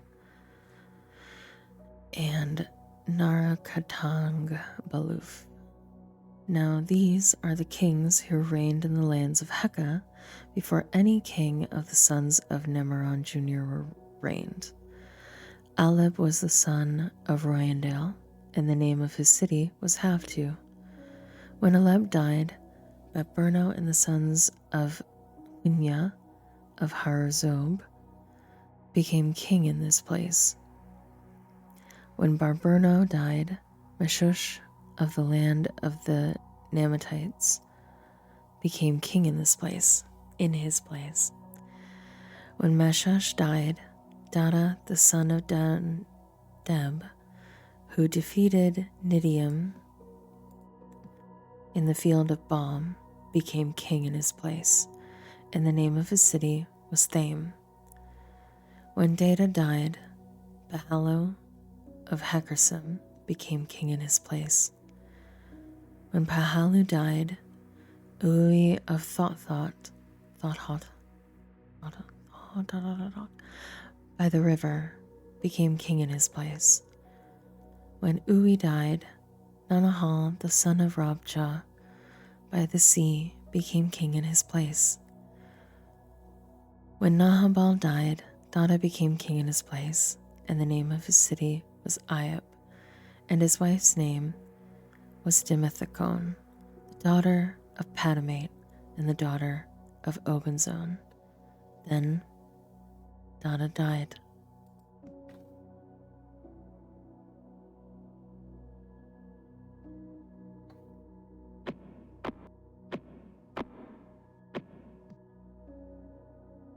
Abras would eventually displace Quarter, so Nabras believed that Numeron was paying no attention, destroyed Abras by breaking off all of the many antlers that covered Abras's back and neck. This heinous act did, in fact, escape Numeron's notice, but Quarter himself was watching, and he smote Nabras with permanent blindness. I might have, and that's okay. Now the sons of Narcolon, the son of Numeron, were Limher, Ma, and Ibelek, and Ma became the father of Badanima, and Badanima became the father of Nishan, leader of the sons of Narcolony. Nishan became the father of Amalis, Amalis became the father of Zuab, Zuab became the father of Debo, and Debo became the father of Esse, and Esse became the father of Baal, his firstborn, then Badanima the second, Amish the third, Lenathan the fourth, Iadar the fifth, Meso the sixth, Hank the seventh, and their sisters were Huaraz and Liagiba. The three sons of the Huaraz were Ashba, Box, and Lahaza, and Liagiba bore Muddy Bingpudi, and the father of Muddy Bingpudi was Jethro, the Nabarasite.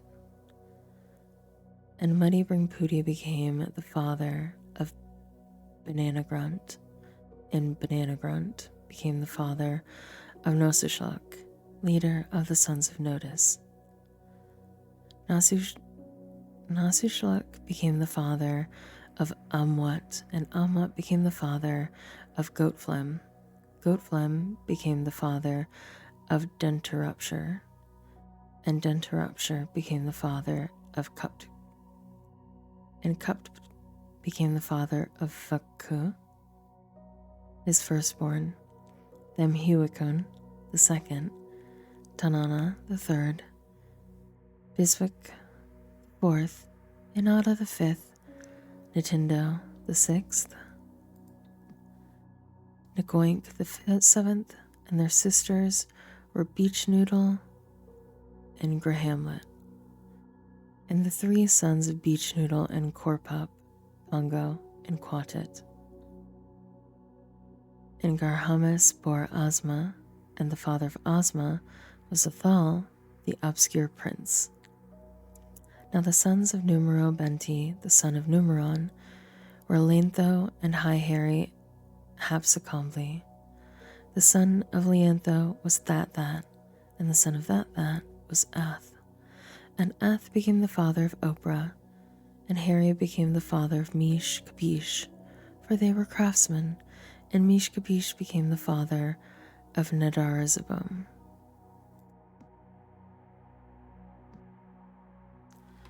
Numeron was the father of Neron. Neron became the father of those who dwell in 8 by 14 foot thatched huts and use pygmy shrimp swabs, and his brother's name was Neron, whose food had to be pre-chewed by Neron. Neron became the father of all those who celebrate in Numeron's birthday parade, playing the Pinkercrogs and the Nikoilabong. Numeron became the father of Numbi. Then Numeron became the father of Nasak the Great, and Numeron was the father of Kilfax, who just sat there. One year, Numeron lost half of his beings off of a cliff. They were on one of their morning marches when the ground fell out from under one of the leaders, and half of the others followed before Numeron noticed their peril and was able to convince the rest to turn back. The 150 beings marched straight off the cliff. Not all of these perished. Many were some of Numeron's hardiest creations. The two that were the strongest and came through the fall most intact were Numbi and Nasak the Great. The fall landed Numeron's beings in the trench of Aramus. There, Numbi and Nasak set up kingdoms, the twin kingdoms of Numbi and Nasak. This did not go unnoticed by Numeron. He saw that as soon as the surviving beings thought that they were outside the presence of Numeron, they forgot him and his world. They began their own societies. Numeron observed their wickedness and saw that it was great. Numeron was sorry that he ever made any beings at all. He said to himself, "Not only do I have to keep cracking the whip, so to speak, over these beings night and day, but to top it all off, as soon as I am out of their sight,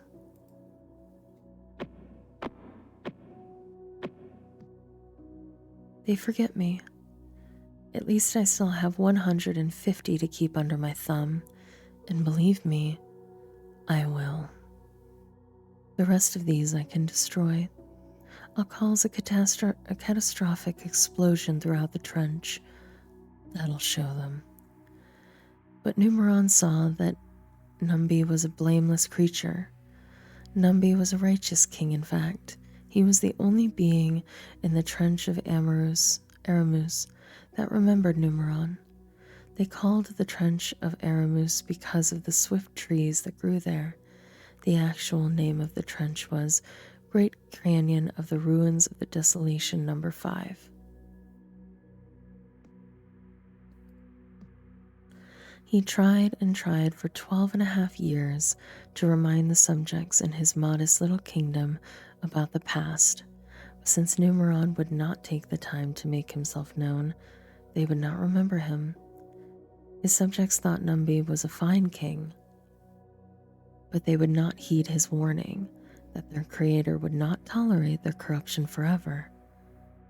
Nasak the Great, on the other hand, did not think Numbi was a fine king. He considered Numbi and his preaching about Numeron a nuisance.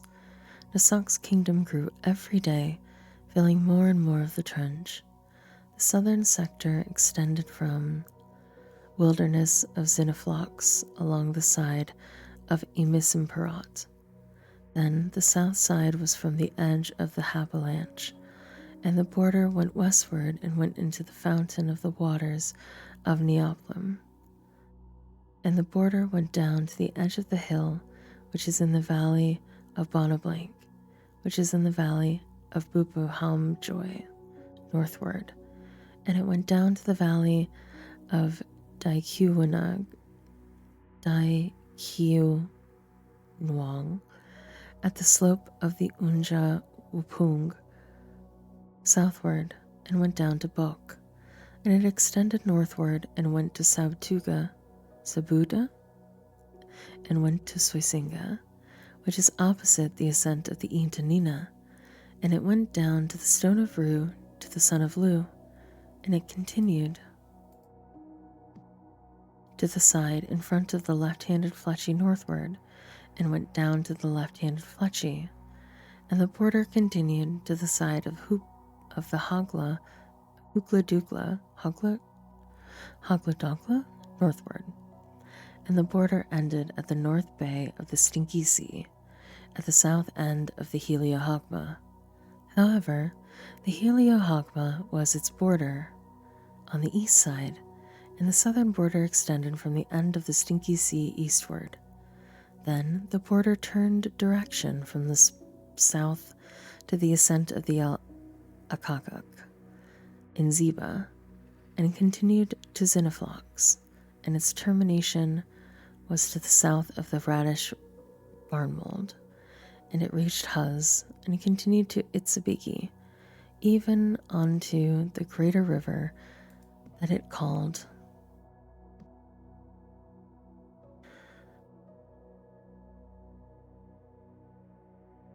Mifimsk, the uncrossable, except in a couple of places where it gets slow and shallow, and onto the early risers clubhouse. And the border turned direction from Haywait to the brook of the Tige, and its termination was at the sea. As for the western border, it was the amazing colossal sea, that is, its coastline. This was the western border, and this was the north border. They drew the border line from the amazing colossal sea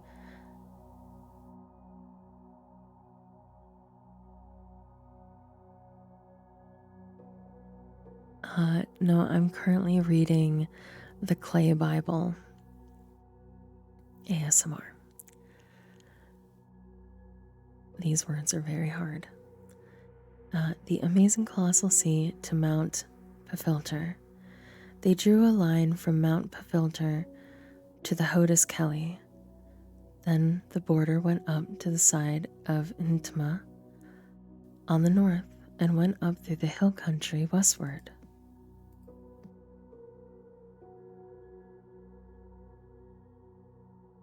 And it ended at the wilderness of Canbans.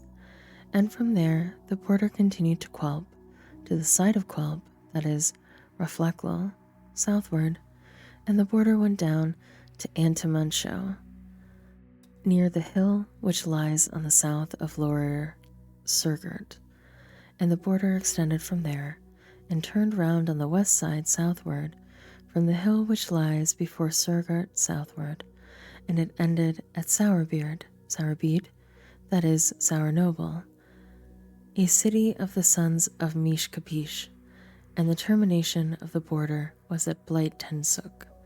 This was the northern border. Now the eastern border reached the border of Edupated, southward, to the wilderness of Brainworm at the extreme south. Then it proceeded southward to the ascent of Quell from the continued to Brainworm, then went up by the south of Radish Barnmold, then went up by the south of Radish Barnmold and continued to Larry, and went up to the Rebaton Purchase and turned about to Clarkstill. And it continued to Stewlamps and proceeded to the brook of Fothering. Then the border went up to Burn Daggett and continued on the north of undoubtedly Moister, which is opposite the ascent of Surmapleet, which is on the south of the valley, and the border continued to the waters of Housenploop, and the border went up to the top of the mountain, which is before the valley of the Twisted Balm, which is the end of the valley of Gorntop towards the north, and from the top of the mountain the border curved to the spring of the waters of Rankness, and the border turned about from Balixisix westward of Mount Dosiskai. They drew a line from Dosiskai to Shemp, and the border went down from Shemp to Reapley Engine on the east side of the and continued towards Philo, which means I don't think I can put that much in my mouth. And the border went down and reached the slope on the east side of the Sea of Often Fallen Into, and the border went down to the Fibrillatin,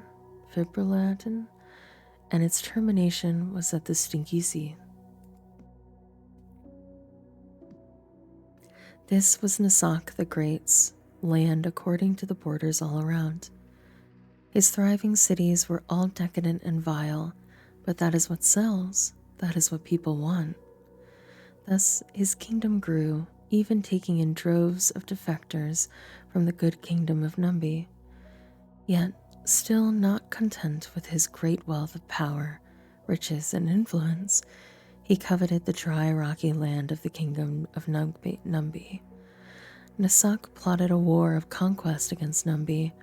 Numeron saw all of this and knew that Numbi's number was coming up, so he paid a visit to Numbi to explain the catastrophic explosion. Numbi was alone when Numeron arrived. Numeron wanted to speak with Numbi and his wife Grace, so Numbi went searching for her. The basement was flooded. She was not there. She was in the attic, which in the kingdom of Numbi is called the Isithelo. So Numbi found her there, high and dry. They went together to the patio, where Numeron addressed them. Numbi, I'm going to blow up this trench with all these vile beings in it, but I don't want to destroy you and Grace, so I want you to build a treehouse where you can stay and remain safe during the explosion. This is Clay Noah. Numeron gave Numbi a blueprint for the treehouse and described the exact location of the tree he wanted him to build it in. He also gave him specific details for the construction of the treehouse. You shall make the treehouse from wheat by wood. It shall be a split-level treehouse with an enclosed foyer, gabled roof with rough beam ceiling, bay windows in the living room and in the kitchen over the sink. All the measurements are here on the floor plan. As Numbi and Grace worked on the treehouse, their neighbors, who formerly thought of Numbi as a fine king, came out to mock the construction of the treehouse. Numeron had given Numbi 7 days to complete the construction of the treehouse, and he was nearly finished. By then, Nasak the Great had completed his plans for conquest, and his armies were massed and marching toward the capital of Numbi. Then King Numbi and Grace entered the treehouse, as instructed by Numeron. Numeron detonated the catastrophic explosion, destroying all the beings but Numbi and Grace in the twin kingdoms of Numbi and Nasak the Great in the trench of Aramus. Now this great explosion had disrupted the deep panels of the world. A hot green substance belched forth from the cracks in the panels and filled the canyon. Numbi and Grace watched as the hot green swirled around the foot of the tree. They were trapped. Now, wheat by wood is impossible to burn, so they were safe as long as they did not leave the treehouse. Many days passed as Numbi and Grace grew hungry. One evening, they looked out beyond the tree and sang a song to Numeron regarding their hunger. Noom, noom, Numeron, send us food to Chumeron. Numeron heard their plea, and he sent a great bird to nest in the tree in which the treehouse was built. Every morning, the great bird laid a giant egg, which landed in Numbi and Grace's bed. They gently cracked the eggs open to find 5-course meals prepared, complete with a fine linen tablecloth and brass candelabra. They lived this way for many days, until the hot green cooled to become just green. This new form of ground felt lovely to walk on. They lived happily for many ages. Grace died one beautiful day. Numbi died 3 days later.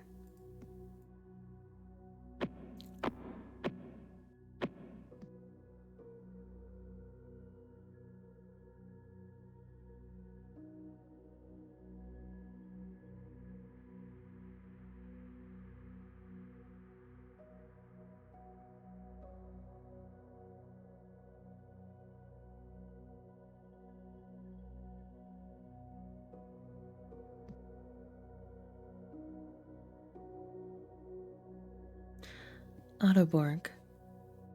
Quarter made a king named Ottoborg, designed to be happy and full of joy all day. Robots were a subject that Ottoborg had done a lot of research on, so it was only natural that he made 3 robots to help him make 7 little houses. The robots' names were Appy, Togor, and Bill. Appy was good at digging, Bill was good at building, and Togar was good at painting. That is why it is said today that if anyone is good painting, he is Togor. In a very careless way, Otto Borg made 7 boys to live in his new houses. The boys' names were Hypen, Nupin, Petri, Alfonso, Willie Trombone, Alo Al, Deradius, Hapsicum, whose nickname was Creaker, Hondo, and Ed. Otto Borg's sons were easily identified by the loop formed on the top of each of their heads. Sometimes when they walked along, they would hook their head hoops on branches and hang there for days. Petri was so tired of getting his head hooked onto things that he cut his own head off, which proved to be fatal. Otto Borg had forgotten to hold his world together with gravity, so one day his world fell apart in chunks and his 7 sons and 3 robots floated aimlessly across creation. Hypen's chunk of land got caught in the tail of the comet Pyrrhagorge, named Pyrrhagorge because it decreased in size during each orbit. The tail of Pyrrhagorge was full of seeds because the comet once passed through the atmosphere of the planet Burpee. Hypen cultivated his chunk so that he could grow flowers. He loved flowers and how happy and festive they can make a place. Often, he would make a wreath of some of the flowers to decorate the loop on his head. Since he was the only one of his brothers with a nose, it seemed especially fitting that this is where Hypen Nupin's chunk of land should be. He grew an extraordinary amount of flowers, but after a few years, it was not enough to satisfy his growing craving for flowers. His deepest burning desire was to be king of flowers, to have no rival in growing flowers. He actually did not know of anyone else who was growing flowers, but his unfettered imagination went wild, and he thought that there must be others who were cultivating and growing huge fields of flowers on the many planets and worlds he passed. Year after year, Hypen worked the soil of his chunk of land to try and get it to produce more and more flowers. He developed fertilizers and plant foods. He grew nothing but flowers, though there were plenty of other types of seeds he could have planted. If he did notice some other type of plant growing amongst his flowers, he violently ripped it from the ground, cursing it and tearing it to shreds, then throwing it onto his compost pile. It was so upsetting to him that he would have to lie down for a nap afterwards. But no matter how many flowers the land produced, it was never enough for Hypen. It almost seemed that the chunk of land was desperately trying to please its obsessed master, straining itself year in, year out to produce more flowers than it had the previous season. For many centuries, in fact, it did outperform itself. Each year, a dozen or so more flowers were produced, and Hypen would ask, "Is that all?" Then the yield began to decrease. The land was simply overworked, and it needed to rest. Hypen reacted by pressing the land harder and harder to yield more. He was aggravated to no end. The more he did to increase the yield of flowers, the less the land was able to produce. Eventually, as each season went by, the yield decreased first 10, then 100-fold, and so on.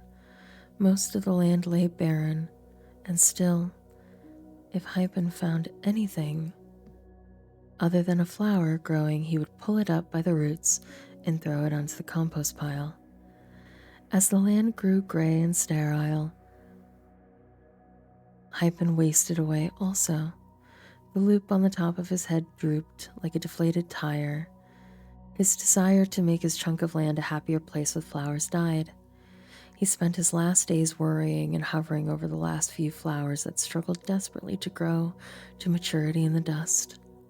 He could not afford the time it took to weed the desolate fields, but only a few spindly vines grew here and there in the depleted soil anyway. When the last flower died, so did Hypen Nuppen.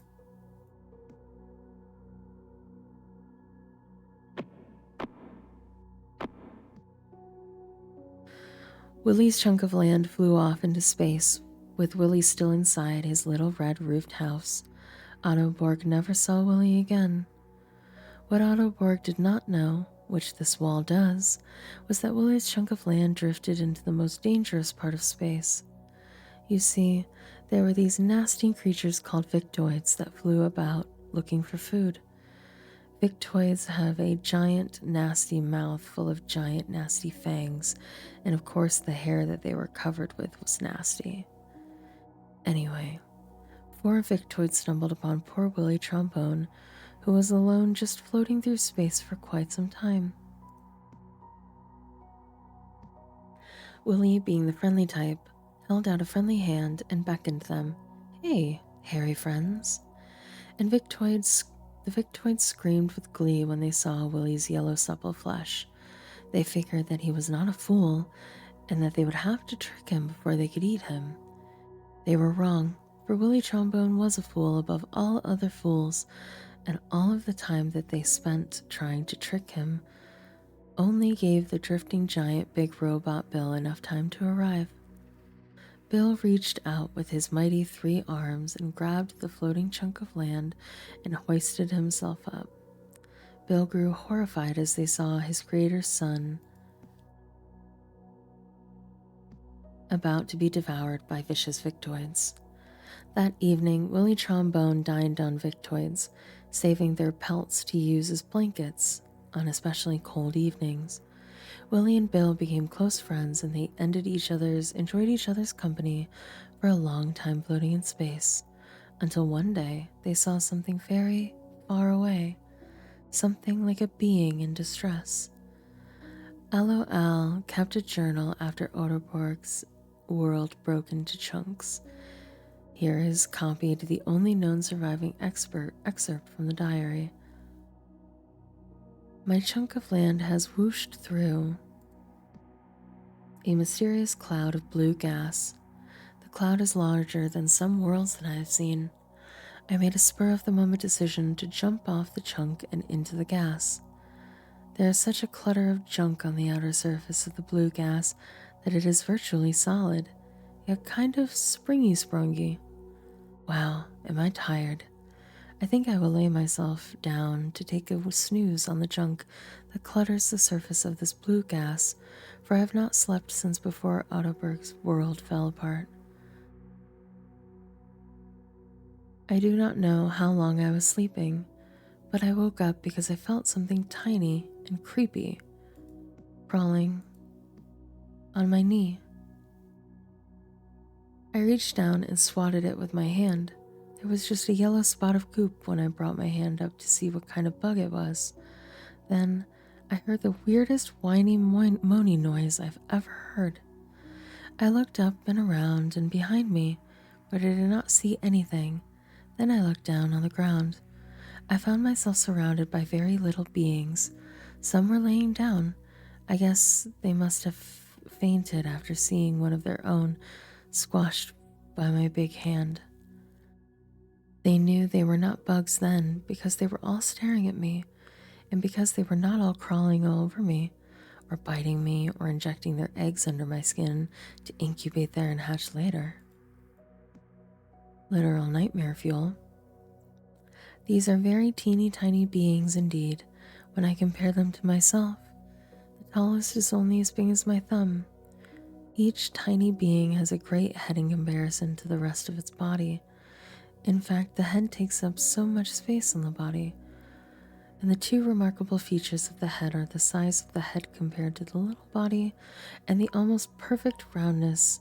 It is like a melon on a sliver. Each being's head has a mouth, but other than that, there's only one other facial feature. Their globe heads are divided into an upper and lower hemisphere by a dark line at the equator. I perceived this dark line to be, all in one, the eyes, ears, and nose of these beings, since they employed them much in their observation of myself, and with their mouths also in communication to each other. I was very hungry, as I had traveled on my chunk of land for 40 days and 40 nights, or something like that. My first thought was to eat a handful of the little beings, but they held up their hands to ward me off and wailed in high-pitched whiny screeches. The little beings understood that I was famished from the disgusting rumbling noises that my stomach made, seemingly from thin air.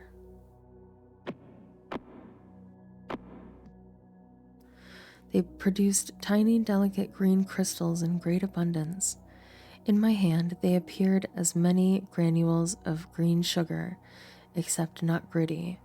Rather, these were gummy and had a flavor that made me think green thoughts. As fast as I could pop a handful of the green stuff into my mouth, the little beings would bring me more. They also brought me a cup, though to them it would be a tub of green liquid, which after I drank it, I perceived it to be wine made from the green gummy crystals.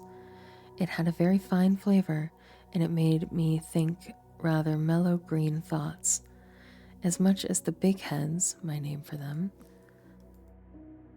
speak to me. I never comprehend a single word that they say, but I must help them drink their wine.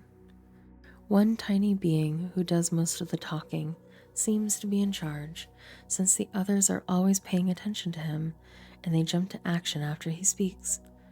I suppose he is the father of these tiny beings. While he was speaking, he also did strange dances. He looked rather stupid, waving his arms about like that. After a few weeks of the father trying to talk to me, some others of these big heads dressed in tight, colorful clothing came to bother me.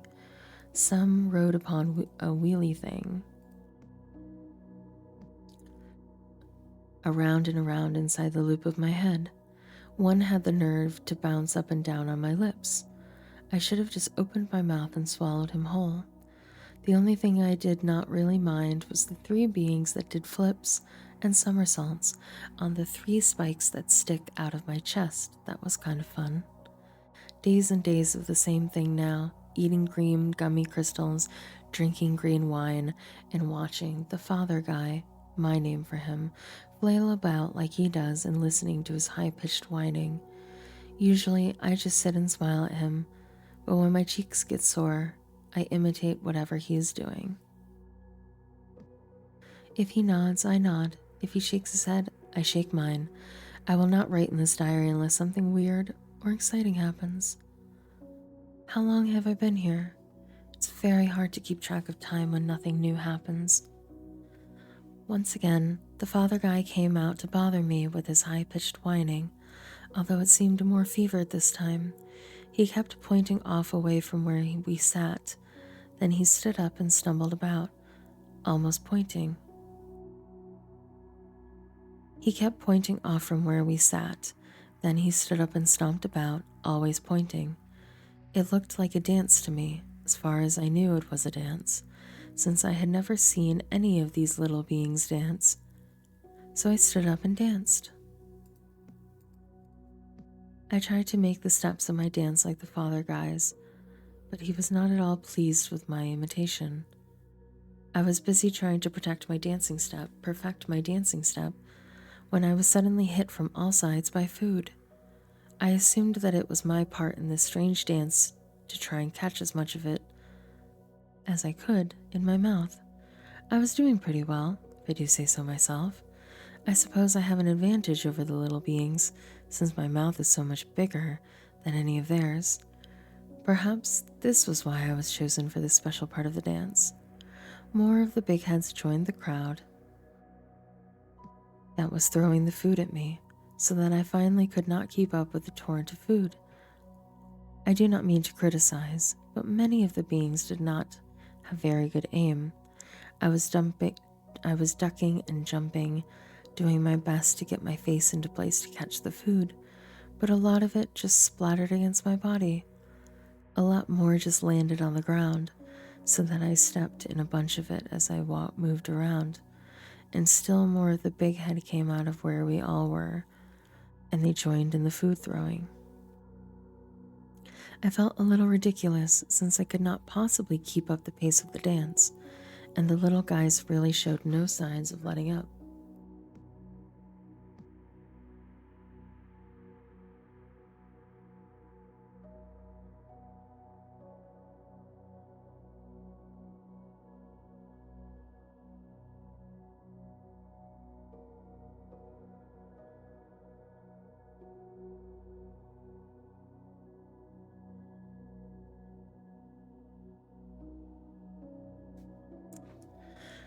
By now, a big circle of the beings surrounded me, all of them whining and shrieking some chant, I suppose.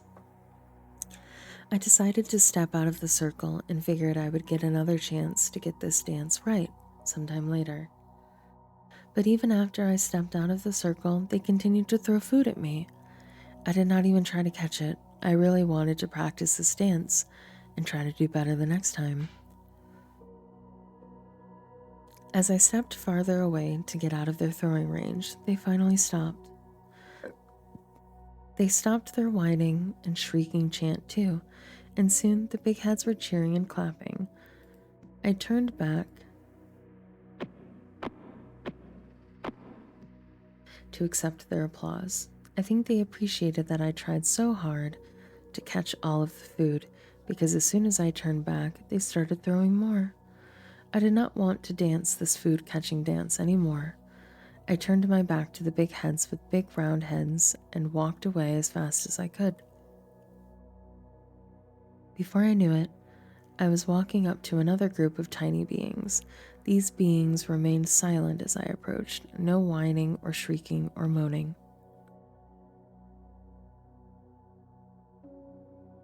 These beings were just as tiny as the first beings I lived amongst, but they had different heads.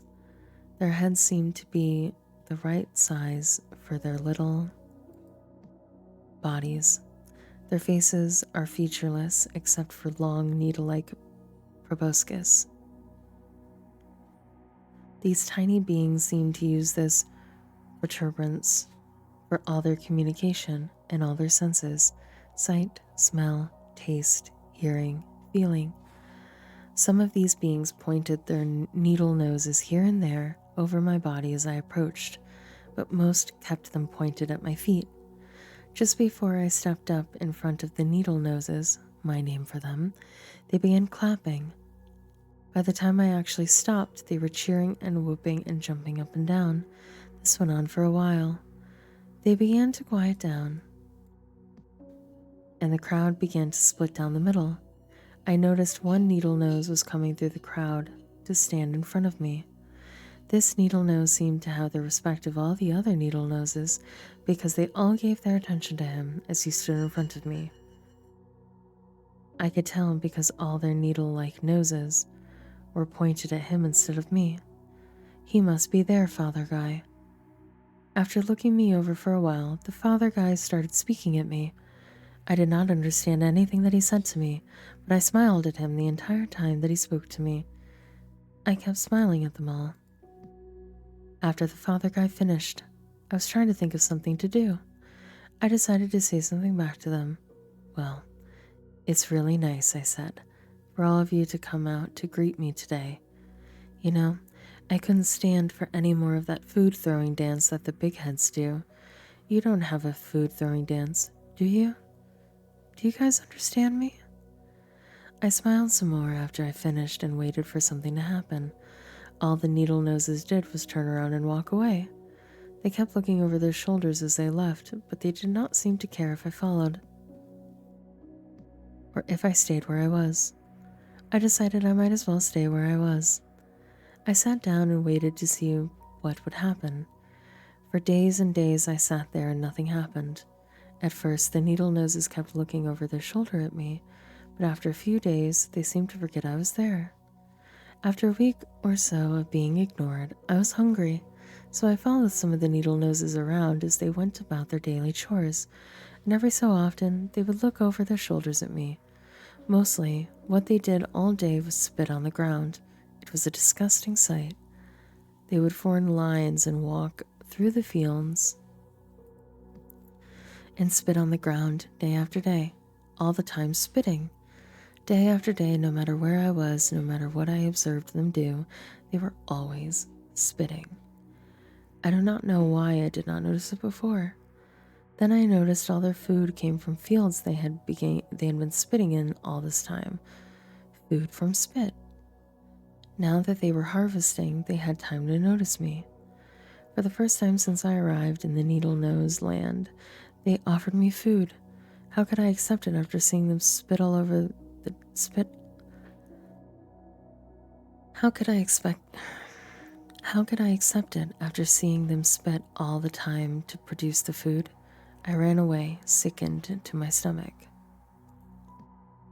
After what I am sure must have been something like 100 years, I could not take living amongst any of those tiny beings anymore. I was being starved by the needle noses, and I did not want to go back to the big heads to have them throw more food at me during doing their crazy dance. I felt defeated and hung my head in dejection. Now, since I was standing on a cloud of blue gas, as the gas swirled and spun, I could often see through the gas, or at least deep into the center of it. Something fuzzy, as if in the distance on the other side of the cloud, caught my eye. The shape grew larger and a little more defined as it came close.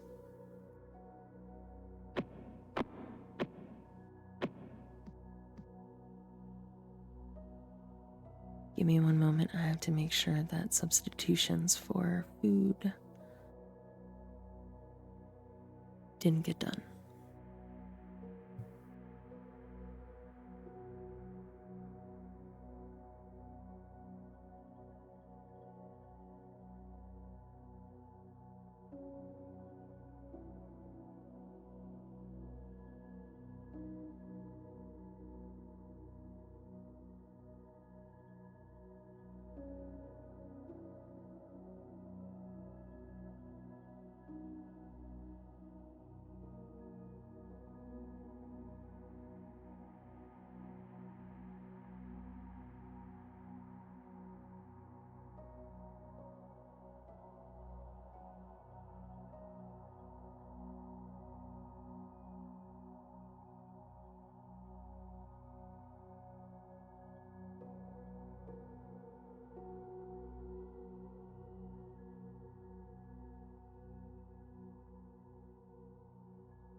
All at once, I clapped my hands and whooped for joy.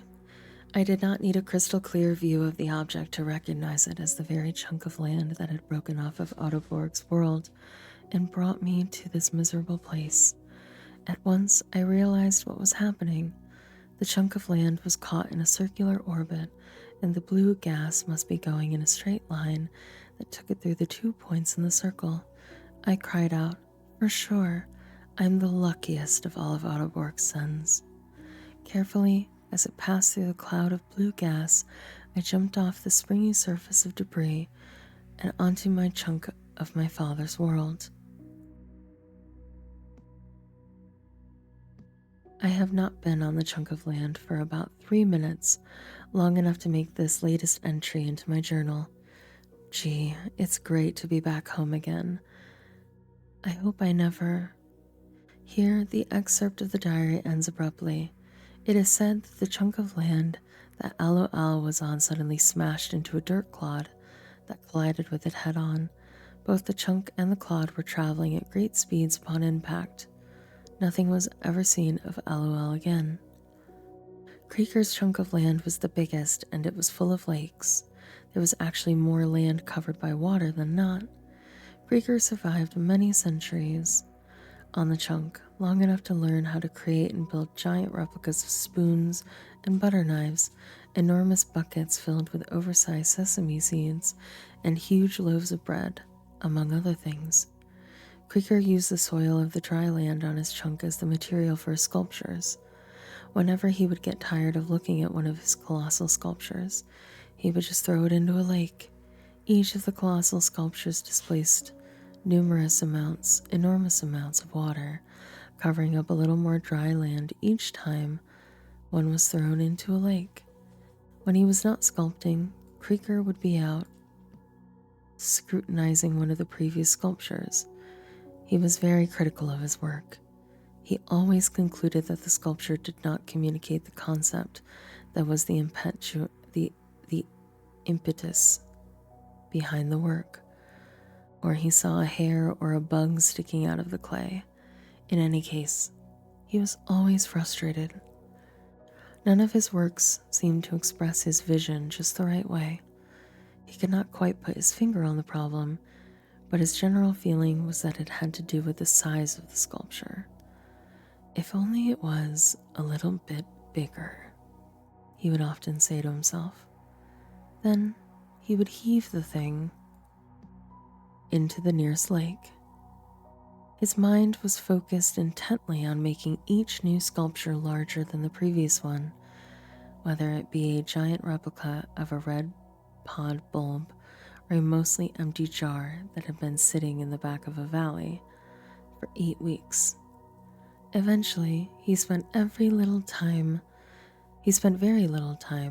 examining his finished works, but with an exclamation of disgust, he would throw the work into the nearest lake, which after a while seemed to be conveniently closer and closer.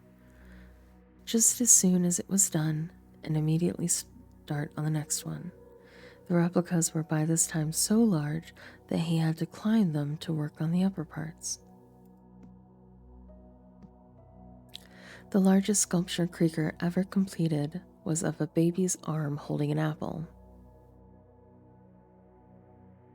It was such a titanic work that he had to use spikes and ropes to get up to it. When he finished, he had to rappel down the back of the arm. When he backed up to get a good look at it, but could not back up very far since he was on the beach, again, his disgust and frustration overcame him as he said, No, it's not it at all. Then Creaker rushed at the base of the sculpture to push it into the water. He barely budged it, but it was top heavy since the apple at the top was enormous, so that his push was enough motion to cause the sculpture to fall over. Creaker turned to start on a new sculpture. He had in mind a great pair of tongs digging into a bucket of sand, and he never saw the tidal wave that fell upon him. Hondo's chunk of land ended up on the back of a giant animal that lived in a desert on an undocumented planet. Hondo seemed to like the animal enough, and he was so small that the animal did not detect his existence. There was not much that Hondo could tell about what the animal looked like. He was a colossal beast compared to Hondo. He took many survey journeys that went on for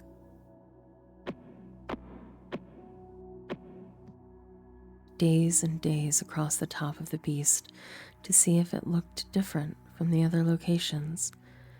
As he walked, he noticed the color of the ground changed. Presently, he would be passing over an area that was brown, then 15 feet or so further, he would pass over an area that was yellow. The surface he walked on was hard and mostly smooth, but it was terraced into short, flat little hills all over. When he came to the edge, he was looking around and he almost fell off. He got down on his stomach to look over the edge. There was nothing between him and the ground, which was very far away. If he had jumped, the fall would have broken every bone in his body. He was on the lip of an overhang, and he reached under it to see if he could feel how far back it went, but the overhang went straight back and kept going. Then he carefully lowered his head over to look and see how far back his overhang went. He could not see it though. There was so much dark shadow, he could only see about as far as his hand reached. Hondo got up and decided to walk directly away from the edge. He grew very tired almost immediately as the surface began ascending right away. It took a day to reach the summit, so he could sleep there. In the morning, Hondo was able to see very far from the top of the animal. The sky was all blue and the land was all beige. He saw that the highest hilly part of this animal sloped down in all directions around from where he stood. Ed's chunk just spun in place forever.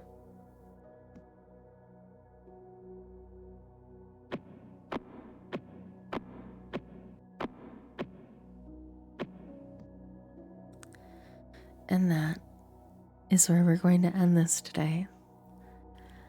I actually had a lot of fun doing this, and I think what I might do is do something very funny and go back and read the first part that I did in just like my regular voice, and then record the last like 2 pieces or whatever, and just put it on YouTube as an ASMR reading video, because I think that would just be hilarious, that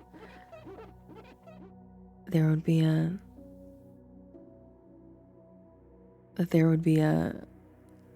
ASMR reading video of this clay Bible on YouTube.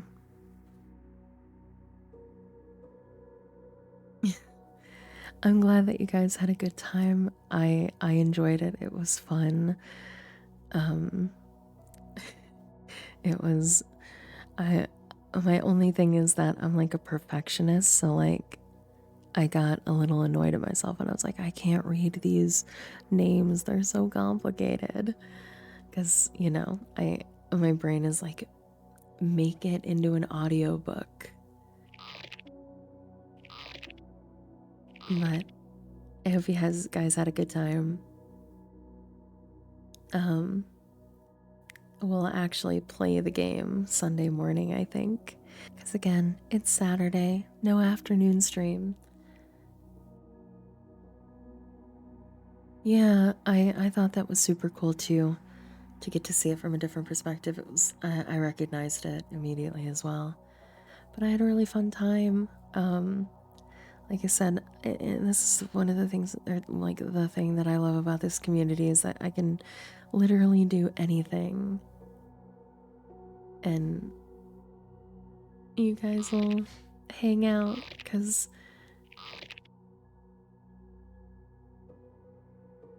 who else, like what, getting to just sit and read the pointless Bible on the wall for 2 hours in ASMR voice as like a parody of ASMR. And you guys still hung out and watched. I love that so much.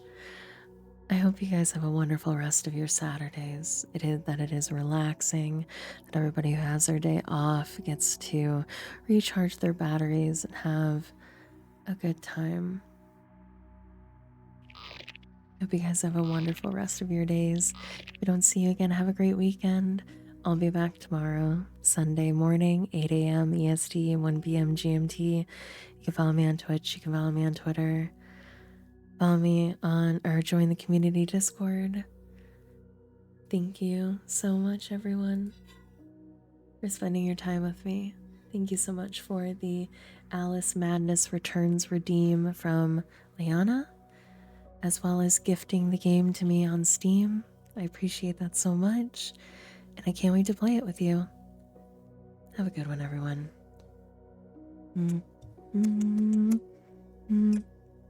Bye-bye.